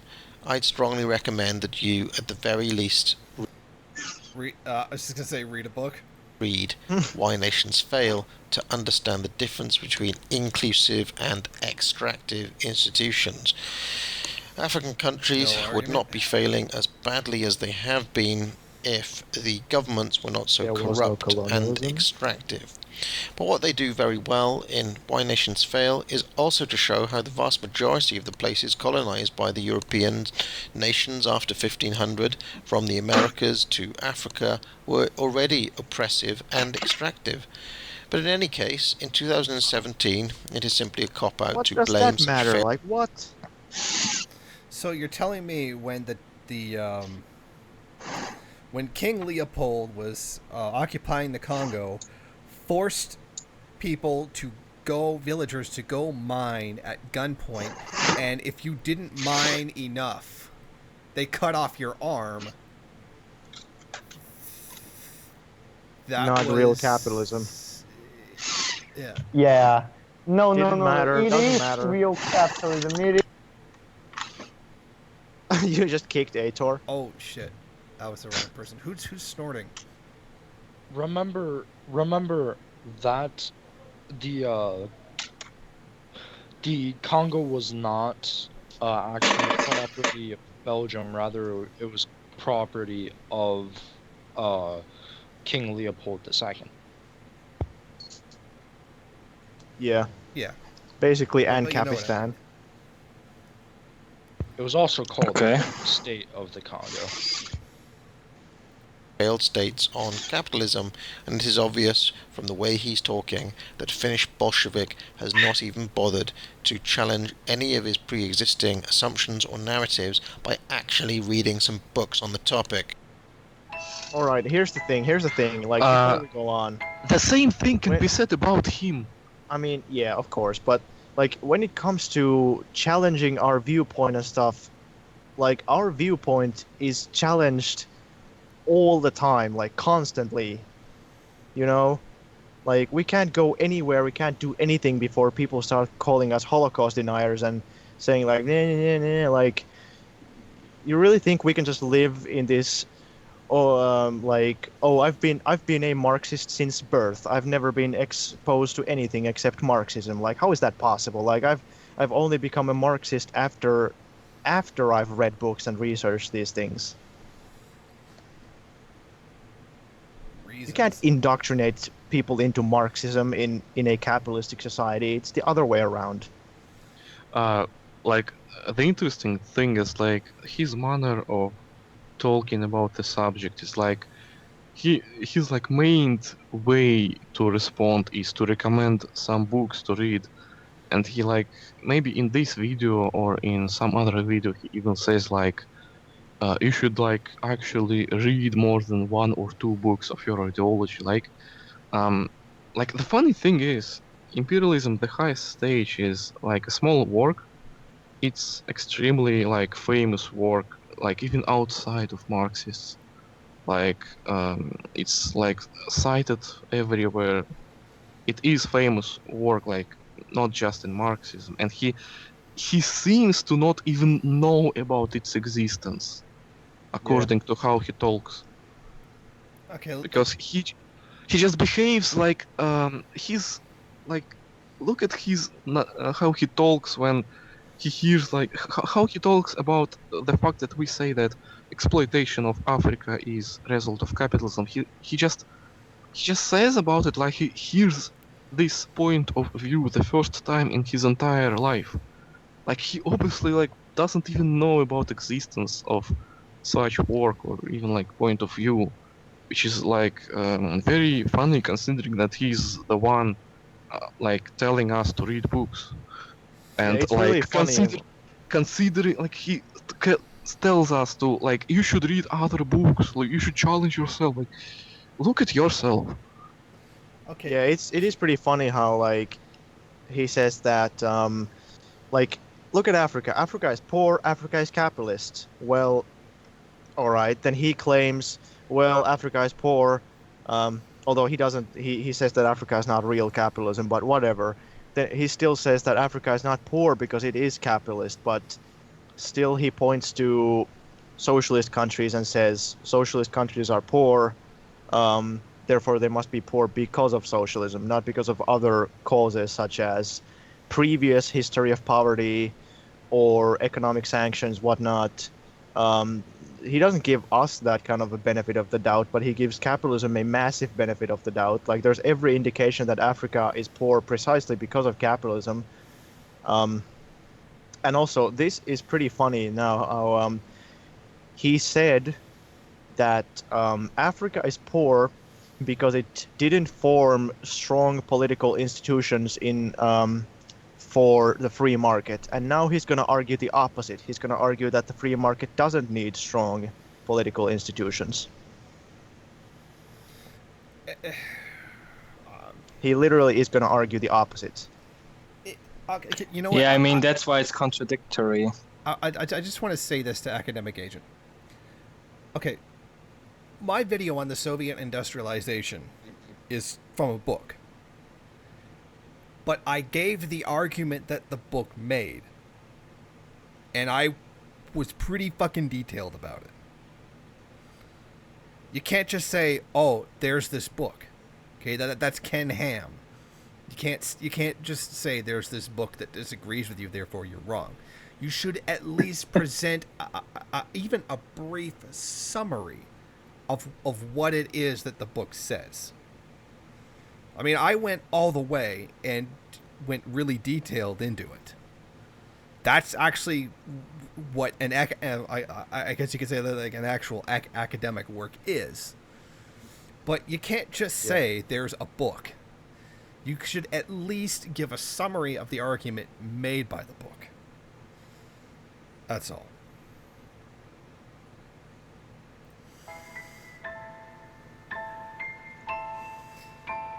By the way, I'm going to criticize your editing here. As someone who edits fucking videos every day, these are like the cheapest, most clownish text animations I've ever seen. Like, I could tell this is just like Windows Movie Maker. Yeah. They also like pretty, they look pretty cheap as well. Like not even that good. Like, my graphics aren't even professionally made, and they're still pretty fucking good.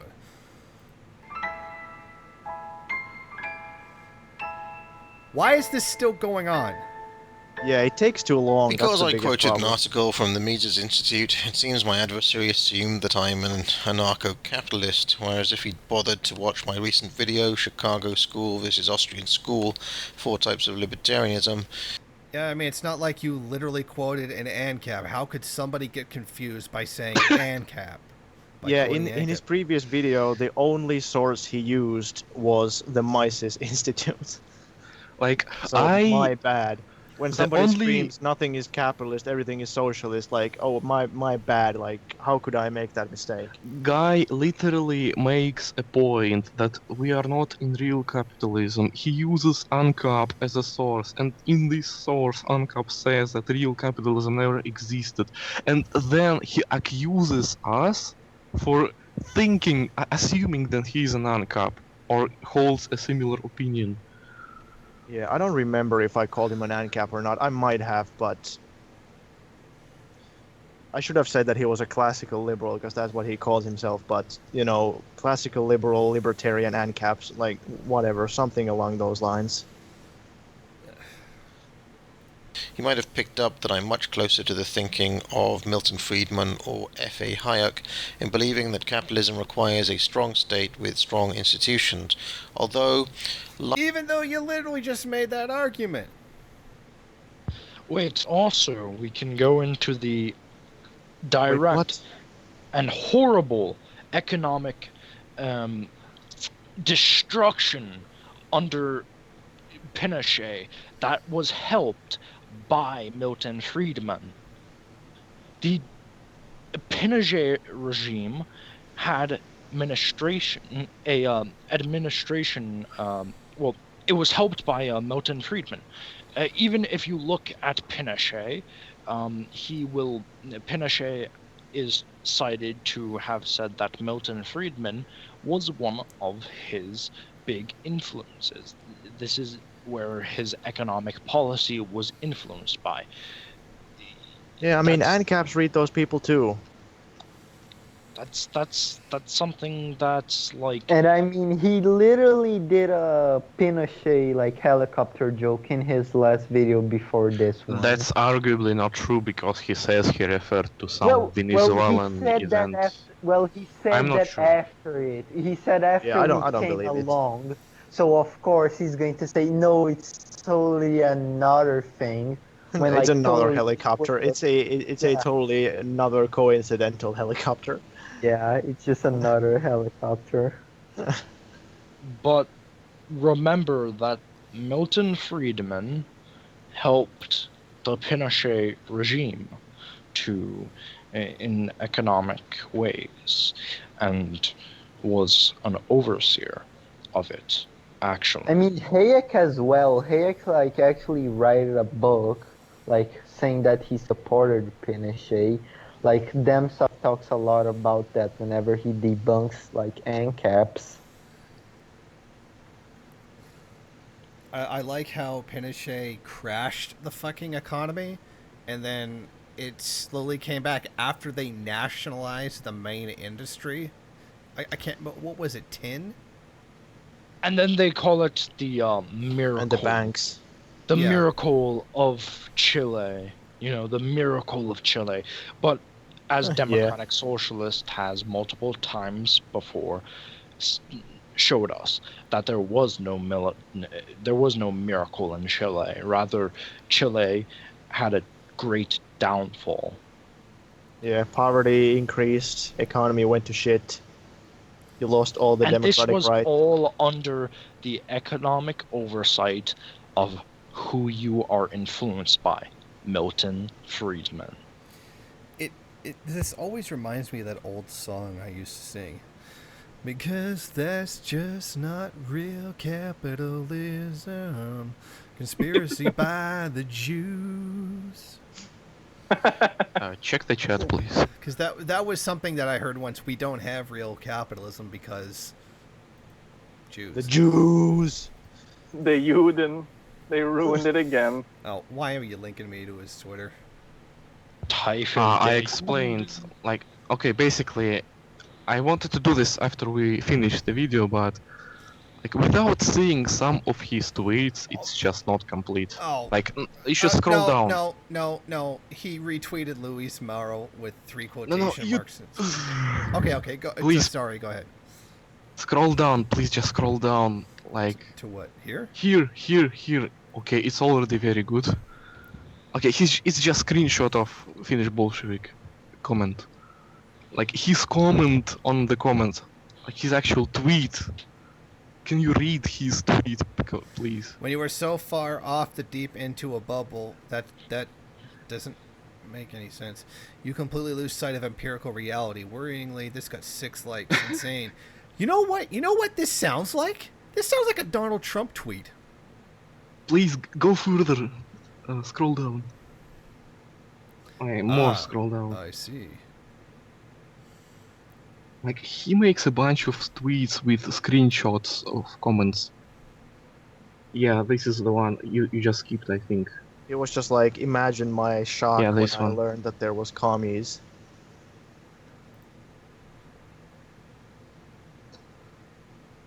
Imagine my shock.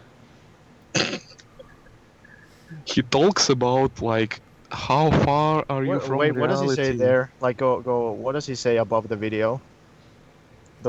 Yeah, that one. How can this possibly be real? I am stuck in the Truman Show, and everyone else is in on the joke. Like, yeah, he's in shock that communists exist. How does somebody disagree with me? I get that all the time. And everybody else is living in the bubble. Yeah, How like can there be- I mean, he is in such a bubble that he doesn't even make any arguments, and the people watching him already agree. Like, oh yeah, those are nice books that you showed us. His arguments is showing off books. Yeah. He His book, literally doesn't even know about it's like existence it's like War of... Corps with his clocks. Like he just shows his books, like just like a War Corps show his clocks. Corbyn He is a is communist tyrant. Corbyn isn't even in. He's not even in charge of the government. Well, that's somebody replying to him, making fun of him. Yeah, but he says all of these things are true. And all of these things are true. Oh my lord! No. Corbyn the Marxist tyrant. He will turn the UK into a banana republic. Okay, you don't know what a banana republic is. I know there's a store called Banana Republic. But that's not what the term Banana Republic means. Whose banana republic is the UK then? Like Scotland? Yeah. Oh, I knew it was the fucking Scots. No, Ireland. Fucking Ireland. Corbyn's gonna put on fucking Castro's uniform, start smoking cigars. He's going to put an IRA Make me respect uniform. him He's more. going to put an IRA uniform and like give all of Scotland and like Wales to Ireland and split the union. No, he's gonna just wear Castro's uniform and start smoking cigars. Literally make a, as this man says, banana republic. Let me say, like, this guy. Can you like do a quick tweet for him and like say that we are actually like doing a live talking about him, just like see his No, good reaction. idea. Let me say, like, this guy. To be honest, like some someone kind is of. probably going to send it to him. Did we finish the Already. video already? Just Yeah, let's get this fucking shit show over with. Like Friedman and Hayek, I see most regulation of free markets as creating unnecessary market distortions and creating the scope for crony capitalism. So in my view... Oh, so in my view, there's this book called The Myth of the Rational Market. Trying to remember what the name is. By Justin Fox. I literally just finished reading it a couple months ago. It like literally goes into every time they think they know how the free market works, they get proven wrong. Read that book because you're wrong. After we make allowances for the minimum necessary state controls, the more... Minimum necessary state controls. There is no state control. You're contradicting yourself again. we can tilt things towards laissez-faire, the more we can reduce the scope for cronyism, which is when political power and business collude and the necessary conditions for monopolies form. Now, in my experience, nobody has ever been able to name a single monopoly forming in laissez-faire conditions, but the list of monopolies or duopolies that are formed with government collusion is many pages long. All right, stop. So he seems to have a different definition of what monopoly means, because he talks about monopolies and duopolies and whatnot. Like when we talk about monopoly, we don't mean like a state monopoly when there's only one. We just mean a massive corporation that has a big chunk of the market that they control, like Walmart. I did that when I was writing my book on anarcho-capitalism. Yeah, basically I noticed that if the state makes a monopoly, it's a monopoly. But literally, if the same thing happens, but it's a private company, it doesn't count as a monopoly. Like, I found them admitting that. What is the market share of Walmart? How much do they control of the... Is it like 50% or something? It is something crazy. Trying to type on vertical keyboard. Out. Pretty big. Can I say something? Sure. Okay, so like you saw in this video and especially in his tweets that he acts like all that bossy, and he's basically acting like some kind of ultra expert professor of economics, and he's like academic and educated while we're some kind of peasants, and like he even makes entire arguments on he literally has entire arguments that just consist of recommending to read a book. He doesn't even say the actual point. He just say read that book, and he just says it. Oh, holy shit! How can someone even say such thing? How is this even possible? Like, and so it's but like at the same time, 25%. He's obviously like he is acting all that important, but he is not. He's so ignorant and he's so uneducated he's not even aware of the fact that there is a popular and common opinion in the world that economical imperialism is a stage of development of capitalism. Like, he doesn't just disagree with it, he's simply not aware of the fact that such opinion exists. Like, if we look at his reaction on like how he says like, woo, that imperialism has nothing to do with capitalism, like it's a completely different thing. Like, he doesn't say that like Lenin was wrong. He doesn't say that like this idea is wrong. He just behaves like he doesn't, like how he, like he legitimately doesn't know about the existence of such idea. It shows how much he is uneducated. Okay, Can you show the thing I linked? Yeah, I just want to say first, okay, here's a book. You should read this book because you're wrong. It's called Utopian Capitalism by Jason Unruh. Buy this book. It will show you why you're wrong, because you're wrong. I just wanted to say that. Good. Okay, here's the market share. The market share. It says 20. It says 25, but when I found another one that says that. But I mean, even at 25, still compared to everybody else, the next closest is 13. Yeah, there's another one that says U.S. grocery and pharmacy sales. The other one was maybe just food or something, but this is grocery and pharmacy sales, and it has Walmart at 35. But so that counts as a monopoly. That Is the one you were looking at? It is. I sent it to you in the I shared it in Skype. Yeah, that one. I mean, he's gonna say it's not real capitalism, but I just wanted to demonstrate that qualifies as what many people, even in economics, what they say is a monopoly, a giant corporation, not necessarily the only corporation, but just one giant one that dominates. And he says that there aren't any examples of that happening in laissez-faire, but why would they? There's no example. As I said, there's no example of this thing happening in this thing that's never existed. Yeah, like that's kind of the thing. Like, he defines laissez-faire as something that doesn't have monopolies, and then he says, well, monopolies don't exist in laissez-faire. It's entirely circular. Like, yeah, we don't have laissez-faire because now we have monopolies. That's like him saying that he's never disappointed the woman in bed because he's a virgin. Yeah. Yeah, like we can't go, like we can't now go back to laissez-faire. Like he Yeah.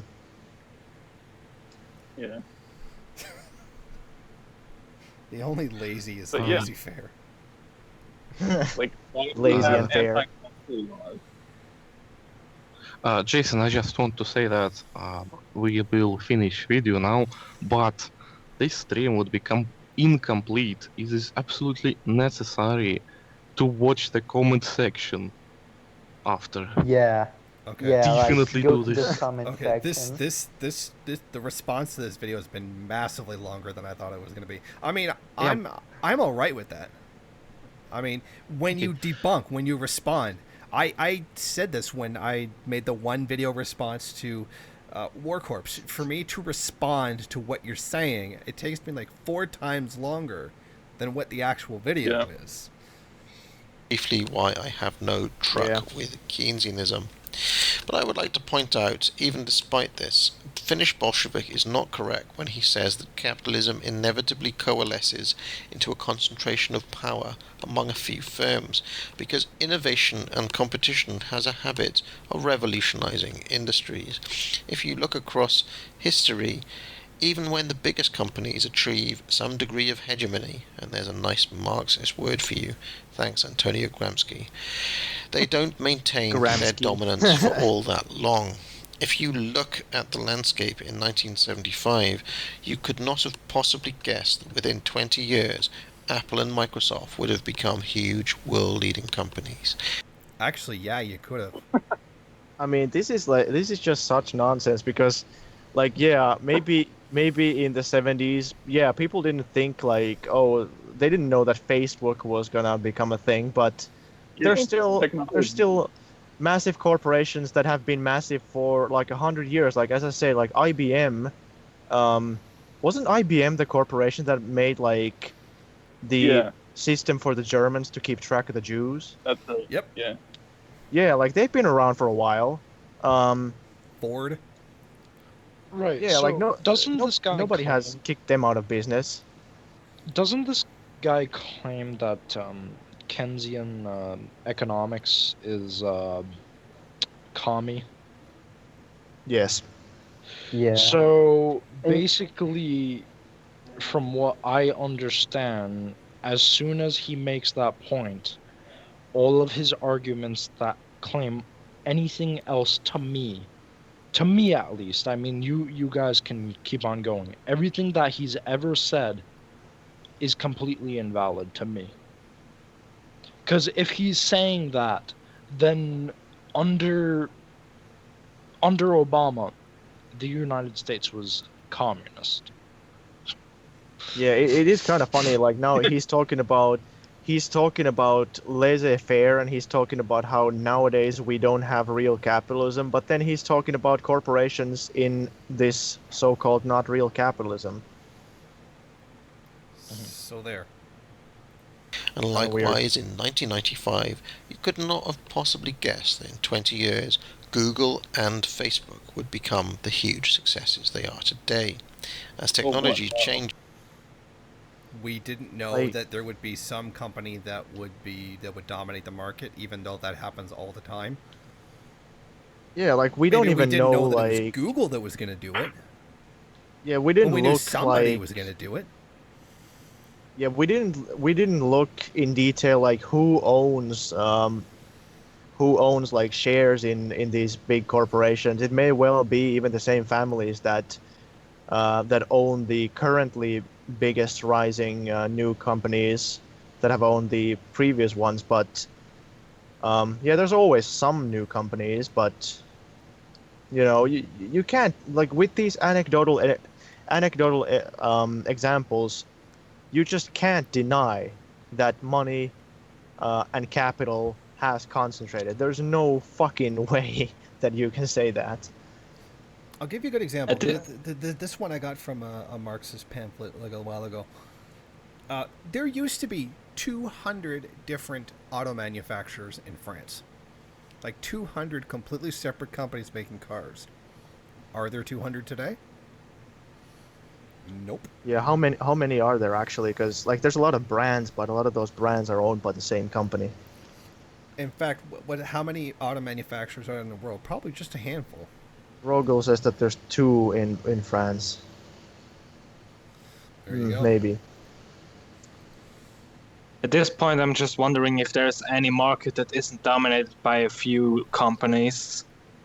Like the car market has companies, the technology market for like smartphones has companies. Pretty much every market has like a handful of companies that dominate everyone. Yeah, polyopony. Yeah. And trust me, every one of those companies is looking to kill the other one and take their market share. It's not real capitalism. Because I mean, no, absolutely not. Because a real capitalist wouldn't compete. No, obviously not. No. Changes and conditions change, companies lose their edge and are replaced by new companies with better products. Anyone remember AOL? Yahoo, anyone? How about Virgin Megastores? Woolworths? How about Fry's Chocolate? The British East India Company? Hey, actually, Harley, what happened to Woolworths? Like, did somebody buy them? It's a bit odd. I can't really remember. I think just randomly, even though they're like a really, really popular shop here, they just went bankrupt one day, and now they're only really on the internet, and that's it. You can't find them anywhere. But was there a merger or No, all their shops just shut down. All right, because like in fact he's being a bit of a Marxist right now, because he's he's basically saying what Marxists have always been saying, which is that in capitalism, there's always companies that compete against one another, and then a bunch of them go bankrupt, and then the remaining ones get bigger. And that's basically what's been happening, and that's basically what he's saying. But especially since the 2008 recession, what's been happening a lot is that the big corporations are just buying other big corporations because they got a bunch of money and customer buying power is low. So it makes sense to not produce much, but to still spend the money by doing the mergers and whatnot. I think Professor So- Wolf has a bunch of essays on that, actually. Yeah, I mean, he doesn't even contradict what I said. He doesn't in any way debunk what I said. That's always been the trouble with socialists. Their analysis is synchronic. They can only imagine the world as a snapshot slice. Whereas any What is historical materialism for 200, Alex? Yeah, True I mean, analysis he didn't. must be Apparently, he just didn't even understand what I was saying because he just totally. He thought he was debunking me, but nah, whatever. All right, there's like 16 seconds of this crap left. Let's just get through it. chronic. What could To look possibly go into wrong? a situation over time, as well as in Knock on time. wood. All right. Okay, let's go to comment section, please. Please. Now, This is necessary. I would actually be interested to see what he would have to say to Steve Shives, but it's just so fucking irrelevant that. It's just funny, especially how he. A true claims- masterpiece of. A true Yeah. masterpiece hit every main point of communist lies. I've He been easy literally for missed the hundreds main of years. Yeah. He literally Church missed the of main Keck. point of the debate. Church of Keck.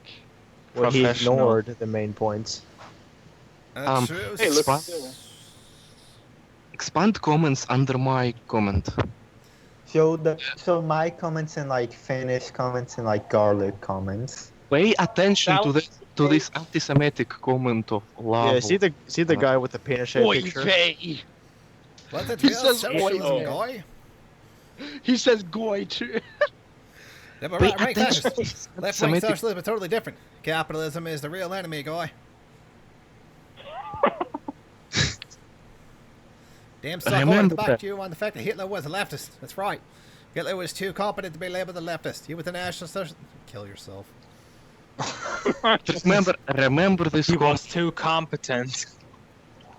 Yeah, see, there's already one Pinochet supporter and one Hitler supporter. Go down. Yeah. That can only be a thoughtful conversation. Scroll down further. You will see Oh, some. there's Nero of Rome, another fascist. I hear the helicopter coming. Yeah, so far in this thread, it's just been Aitor, Garlic, me, the academic agent, and a bunch of Nazis. Chugga chugga chugga. I hear the gulag train coming. Not Gulag train, it's free trip to Siberia. It's funny, like half his audience is like fascist or Nazis or crypto Nazis of some I kind. don't know why, but the claim that like Keynesian economics is commie is really getting to me, because all that Keynesian economics really states is that there will be failures under markets, such as what happened in the Great Depression. Therefore, they want government regulation within the free market. So, you know, save apparently to him, government does things, therefore socialism or communism or whatever. And I like the manner how he always speaks about capitalism, but he always implies not capitalism, but a special free market variation of it. Like he speaks of capitalism, but he just ignores like the name of it. Like it's not free tradeism. It's capitalism. There is word capital in it. This is how it's defined. It's not capitalism anymore just because something changed. But he just his opinion just completely revolves around some magical free trade that we should return back from 19th century. Like Start shoveling Yeah. coal. Just start shoveling coal into the gulag train. And Even Choo choo, bitches. Just sorry, I had to throw that in there. okay, please scroll down. There is something. Oh, that Nero of Rome guy actually made a meme about Jason. It's No. so crazy though. Like he says that we're Holocaust deniers, but he's like being so friendly with these actual fascists and some of them are actual Hitler supporters. Oh, I mean, go ahead, make an enemy all you like, want. I'd fuck you up in a Live debate, Life so it an wouldn't matter. Anarchist is like this weird anarcho-capitalist that whenever he debunked about his anarcho-capitalist stuff, he just goes full neo-Nazi and says, "Oh yeah, Hitler was an anarchist. That's because he was too good to be called one. Checkmate, commies. You all you're all going to the fucking to the furnace." I love Mexi's comment there. They haven't implemented free market capitalism because somebody was standing in the way of free market capitalism, right?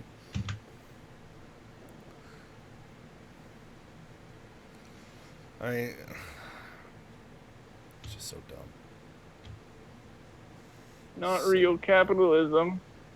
Doesn't count.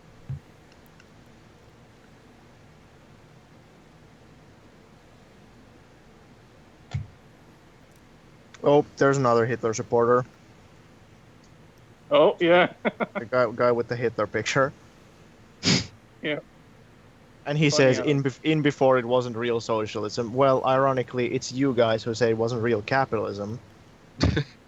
Yes. Like they automatically And make then you this just see joke my under every response new to video. him. They don't even. They Like, probably don't even watch it. Yeah, like who the fuck And even then- says it's not real socialism? Like I don't. Like they're Yeah. probably just used to spam this joke everywhere, even if it's like it doesn't fit. Obviously, Finnish Bolshevik is not one. It's not some idiot like Sixeasy who says like this is not real socialism. This is Stalinism. Yeah. That's probably where they're getting it from. Like, Like yeah, Finnish man Bolshevik comes- is actually the guy who says that this mean- was real socialism. So what is even the point of this joke? yeah. This is completely reversed. I can't believe. I mean, and you just see my response to them, and like I say, oh yeah, like academic agent talks about how we say it's not real socialism, but he just say it's not real capitalism, and it's crony capitalism, and it's not capitalism because of corruption and monopoly, and yara yara yara. because greed would never make somebody do something unethical, right? No. Because greed is good. So that was one of the. Okay, I might as well sit down. Okay, guys, You should reach one comment. You should reach one particular comment, please. Okay, which one? You should scroll down until you see Love, Life and Anarchy comment. Yes, this one. Expand and look. Like, do you remember his anti-Semitic comment? Yes. Expand the replies. Expand. Look at academic agent reply. How he is positive. Like he clearly noticed that he is an anti-Semitic. He clearly sees that. You can go back to the top and see that there was academic agent comment right after the LLA's anti-Semitic comment. Like he knows this guy is anti-Semitic. If you go to his channel, you will see like complete fascism on his channel. But academic agent, like check out his hypocrisy. He is talking, he is like hanging out with outright Nazis. But on Twitter, he says that communists are like Holocaust deniers. Like, can you imagine the level of hypocrisy? Yeah, I think I can. Like, actually, please open the image I just sent in the Skype. It's just one picture. What is this shit? No, not this one. Scroll down. Oh, okay, that. this one. It was a meme I found in the comment section we were looking at. I actually made it. No, you made this picture, right?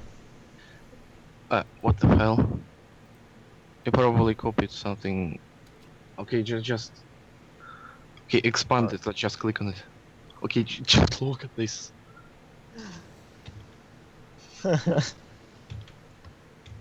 Like, this is what I named an hard-hitting shit. Alright, go down. This is what I mean by the fact this is extreme dishonesty and extreme hypocrisy. Like, he, on his Twitter, he compares communists to Holocaust deniers, but he hangs out with Nazis. Yeah. And he knows that they are Nazis. He clearly saw their comments. He couldn't just skip them and not notice. That's simply not possible. Like, check the level of dishonesty. Like what he says on Twitter and how he behaves in the comment section. I'm surprised he's not calling you the Finnish bullshit yet. Oh! Oh, shit! Shots fired. Like, I'm not sure anymore about the like bottom right comment, because like I now noticed that it's like this guy Pinochet supporter. What the fuck? The victims of the concentration camps were only due to Allied bombings that made it impossible to feed them. Read the first line. I thought that he is actually defending like Hitler, but now I'm not sure. Like by his comments and by his avatar, it's clear that he's right winger, but he talks about right wingers like he's not one himself, which is weird. Hitler never It's gave very confusing. direct orders and atrocities that were simply subordinates stepping over their yeah, right. Hitler did nothing wrong. I mean, he has a Pinochet picture, though. Like, yeah, he has Pinochet picture. He defends him, and then he says about right wingers like he's not one. yeah, I mean, it's not even just him. Like, there's people with actual like pictures of Hitler on there too. Hitler had no choice but to do the Holocaust because communism was horrible. Yeah, of course. You genocide a race of people because communism is bad? How the fuck did that work?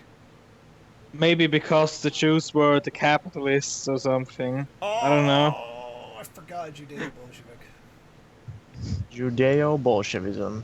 I mean, pay attention to how he's completely okay, he's normal, with all that, like, outright Nazi apologism in his comment section. He doesn't expose anything of that. He doesn't delete, he just does nothing with that. But, and then he even talks like friends with an anti-Semitic guy, like outright fascist. He invites him to some collaboration project. And then he goes on Twitter, exposes communist comments, and compares it to Holocaust denial. Like, can you imagine a literal Hitler who comes to you and accuses you for being a Nazi? Like, this is approximately what is happening. Like, hanging out with Nazis and then blaming communists for being the same thing. Like, what level of hypocrisy and dishonesty is this? Like, it definitely can't be so that he just doesn't notice. It just can't be so he doesn't notice something. Like, half of his comment section is just pure Nazi apologism. Like, fucking Nazis everywhere. Guy with swastika on avatar, this love, life and anarchy, and fuck, he's okay with everything of that, but like communists, how is this acceptable? We are in civilized society. Love, life, and anarchy. That almost sounds like The Secret, but for autistic people. Like, if you go to his channel, you will see that he's like very hardline anti-Semitic. Oh. If you go to, like, you should go to the. I love how that is. Not having a free market is a Jewish conspiracy. Capitalism is a Jewish conspiracy. Like, fuck. Like that's like Jews, that's they've been like busy. Nazism the other way around. Nazism said that communism is a Jewish conspiracy, and ANCAP say capitalism is a Jewish conspiracy.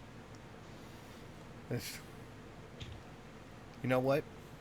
I think perfect way to explain this. I don't know. A proof is a proof. What kind of a proof? It's a proof. A proof is a proof. And when you have a good proof, it's because it's proof. I remember that. That's just so eloquent. Good one. Oh, long Well argued. But look again at his tweet comments. Like, look at how he exposes communist comment and says, like, scroll up. It's somewhere here, like, I don't understand why being a denier of Stalin's events gets a free pass. It's the same as Holocaust denier.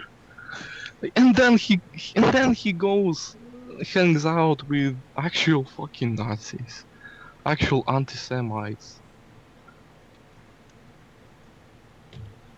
Like, and then he returns to communism. Oh, how is this acceptable? How is this even possible?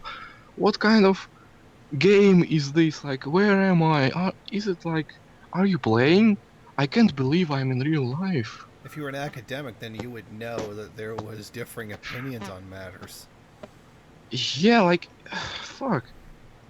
Like, now I don't even know, like, his behavior on the point about imperialism being result of capitalism. Like, did he seriously not know about Marxist-Leninist perspective, or did he just play dumb like that doesn't exist? Because he didn't even, like, mention, like, he behaved like he legitimately didn't know. Like, and now, considering that he is possible on such hypocrisy, like here, on this picture, like, I'm not really sure if he played a dumb, actually. Like, it's seriously, like, this level of hypocrisy and dishonesty, like, this is something extremely unusual.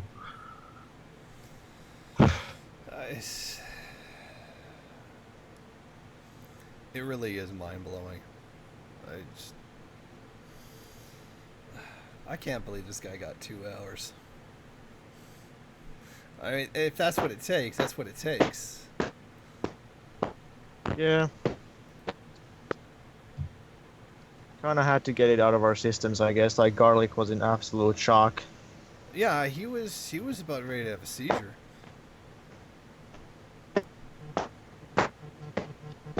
Okay, what is happening?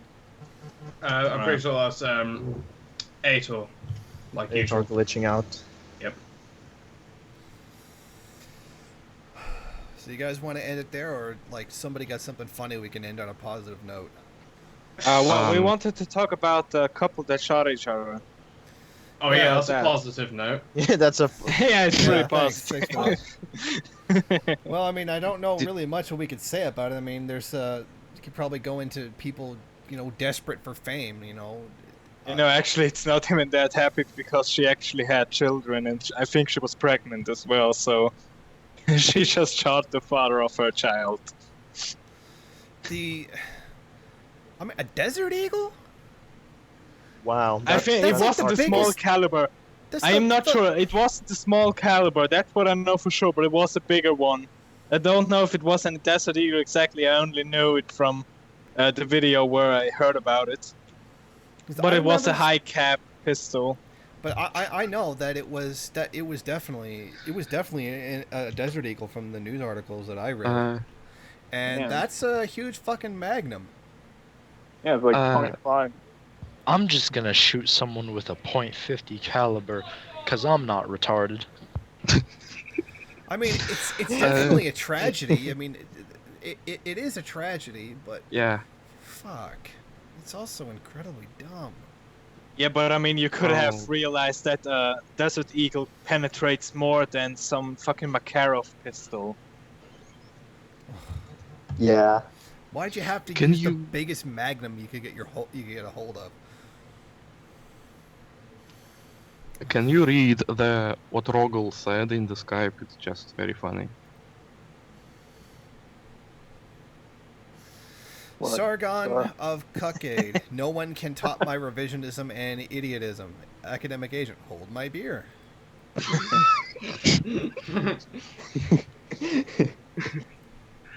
But serious and honest question, however, like, can you legitimately say that you have ever seen something more dishonest than this? Because I haven't, honestly. Like, I have seen extremely hypocritical and dishonest people. Like, so I saw some people, like, there was a case just half of a year ago when it influenced my life, but this just beats all records. Like, To this be honest, reminds like me. the closest thing I've ever seen was like Luis Marrero, like trying to respond to like the Finnish Bolshevik. Yeah, but that reminds me how, like, I was reading the Ludo Martin's book, another review on Stalin, and he described, like, there was some Ukrainian nationalist who fought for Nazi Germany in World War II. And after the war, in the Cold War, he wrote some propaganda books for USA, where he basically just spewed anti-Soviet bullshit. But he, like, and he was just silent in the book about what he was doing during the World War II.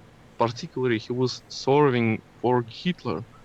And that's just, like, exactly what it is. Like, guy hangs out with Nazis and then accuses communists for being Holocaust deniers. And he behaves like some kind of poor baby that just saw a horrible things, like, "Ooh, how can this even happen? How is this even possible? I can't believe," like literally what he says. When you're so far off the deep end into a bubble, you completely lose sight of empirical reality. Worryingly, this got 6 likes. Insane. This is his comment about what Finnish Bolsheviks said about his position, where he deeply explained in detail, like, his position about Stalin purges and famine, his sides. He has very detailed citation and everything. Like, this is what academic agent, how he described it. And then he goes, like, hangs out with Nazis. Like, he knows that they are at least anti-Semites. Like, he clearly saw the anti-Semitic comment. Like, I am just repeating myself at the point. Yeah, it doesn't make any more sense how no matter how many times Like, you repeat it. Yeah, basically. I can't believe this comment. It is as crazy as it is. Great to hear an academic voice in the current clusterfuck of untruth. What academic work? He didn't do any academic work. Is that academic work? Here's this book I read. You should read it too. I don't even know what clusterfuck he's talking about. It's not like leftist politics are getting real mainstream right now or something. Yeah, he just reiterated like the mainstream shit, and people are like, "Oh yeah, that's so revolutionary and new, wonderful." Whatever. Were we supposed to like watch something funny? Yeah, let's watch something funny and just to cleanse the palate before we end this. Yeah. Oh, yeah. Let me just say before we do that, I've said this on Twitter, I've said it on Facebook, but I'm going to say it here now. I'm doing a reply week where I'm going to do 7 videos replying to 7 different people. And I want you to send me suggestions. Don't put them in the comment section because it's going to get dinged as spam and then I won't see it. Send it to me on Twitter. Send me your suggestions for videos that you want me to reply to.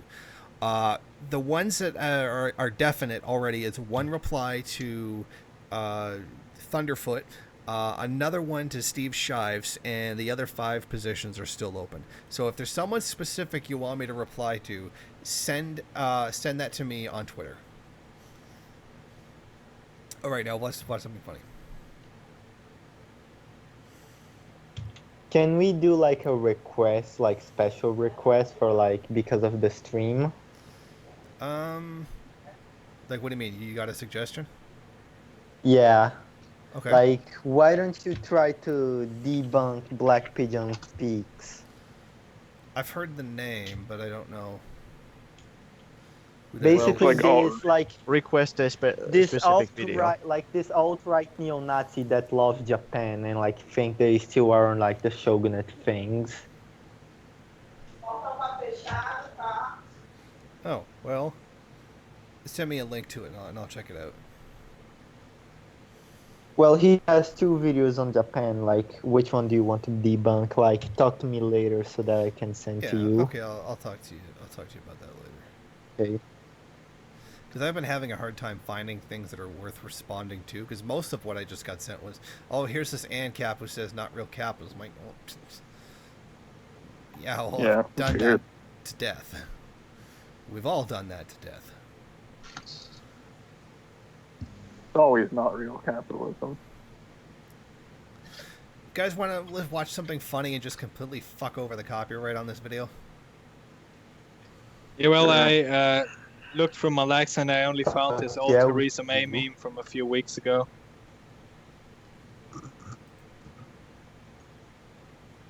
Oh yeah, I saw that one. What's the naughtiest thing you ever did? Oh, goodness me.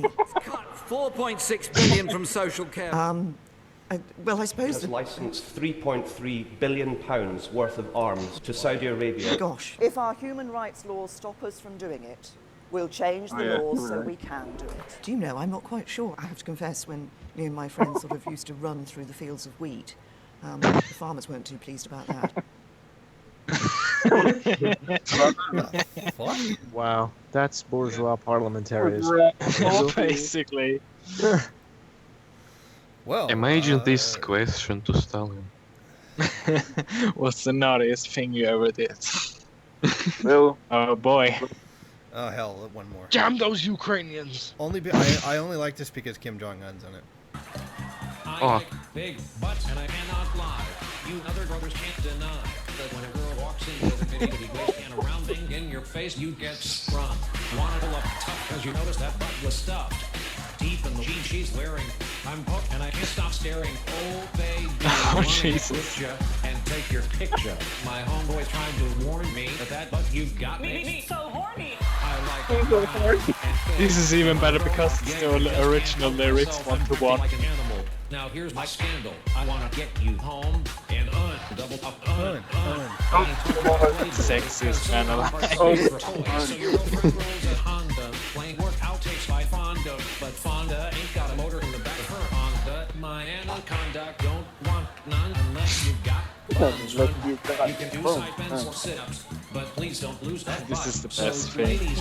ladies, if you want to roll my Mercedes, shake it, shake it, shake it, shake it, shake that healthy butt. Baby got back.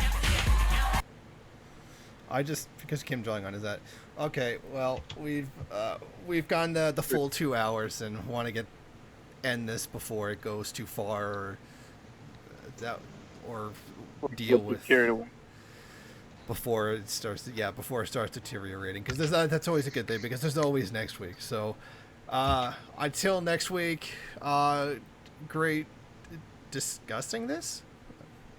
Was it great? Yeah, I would say that. Great response.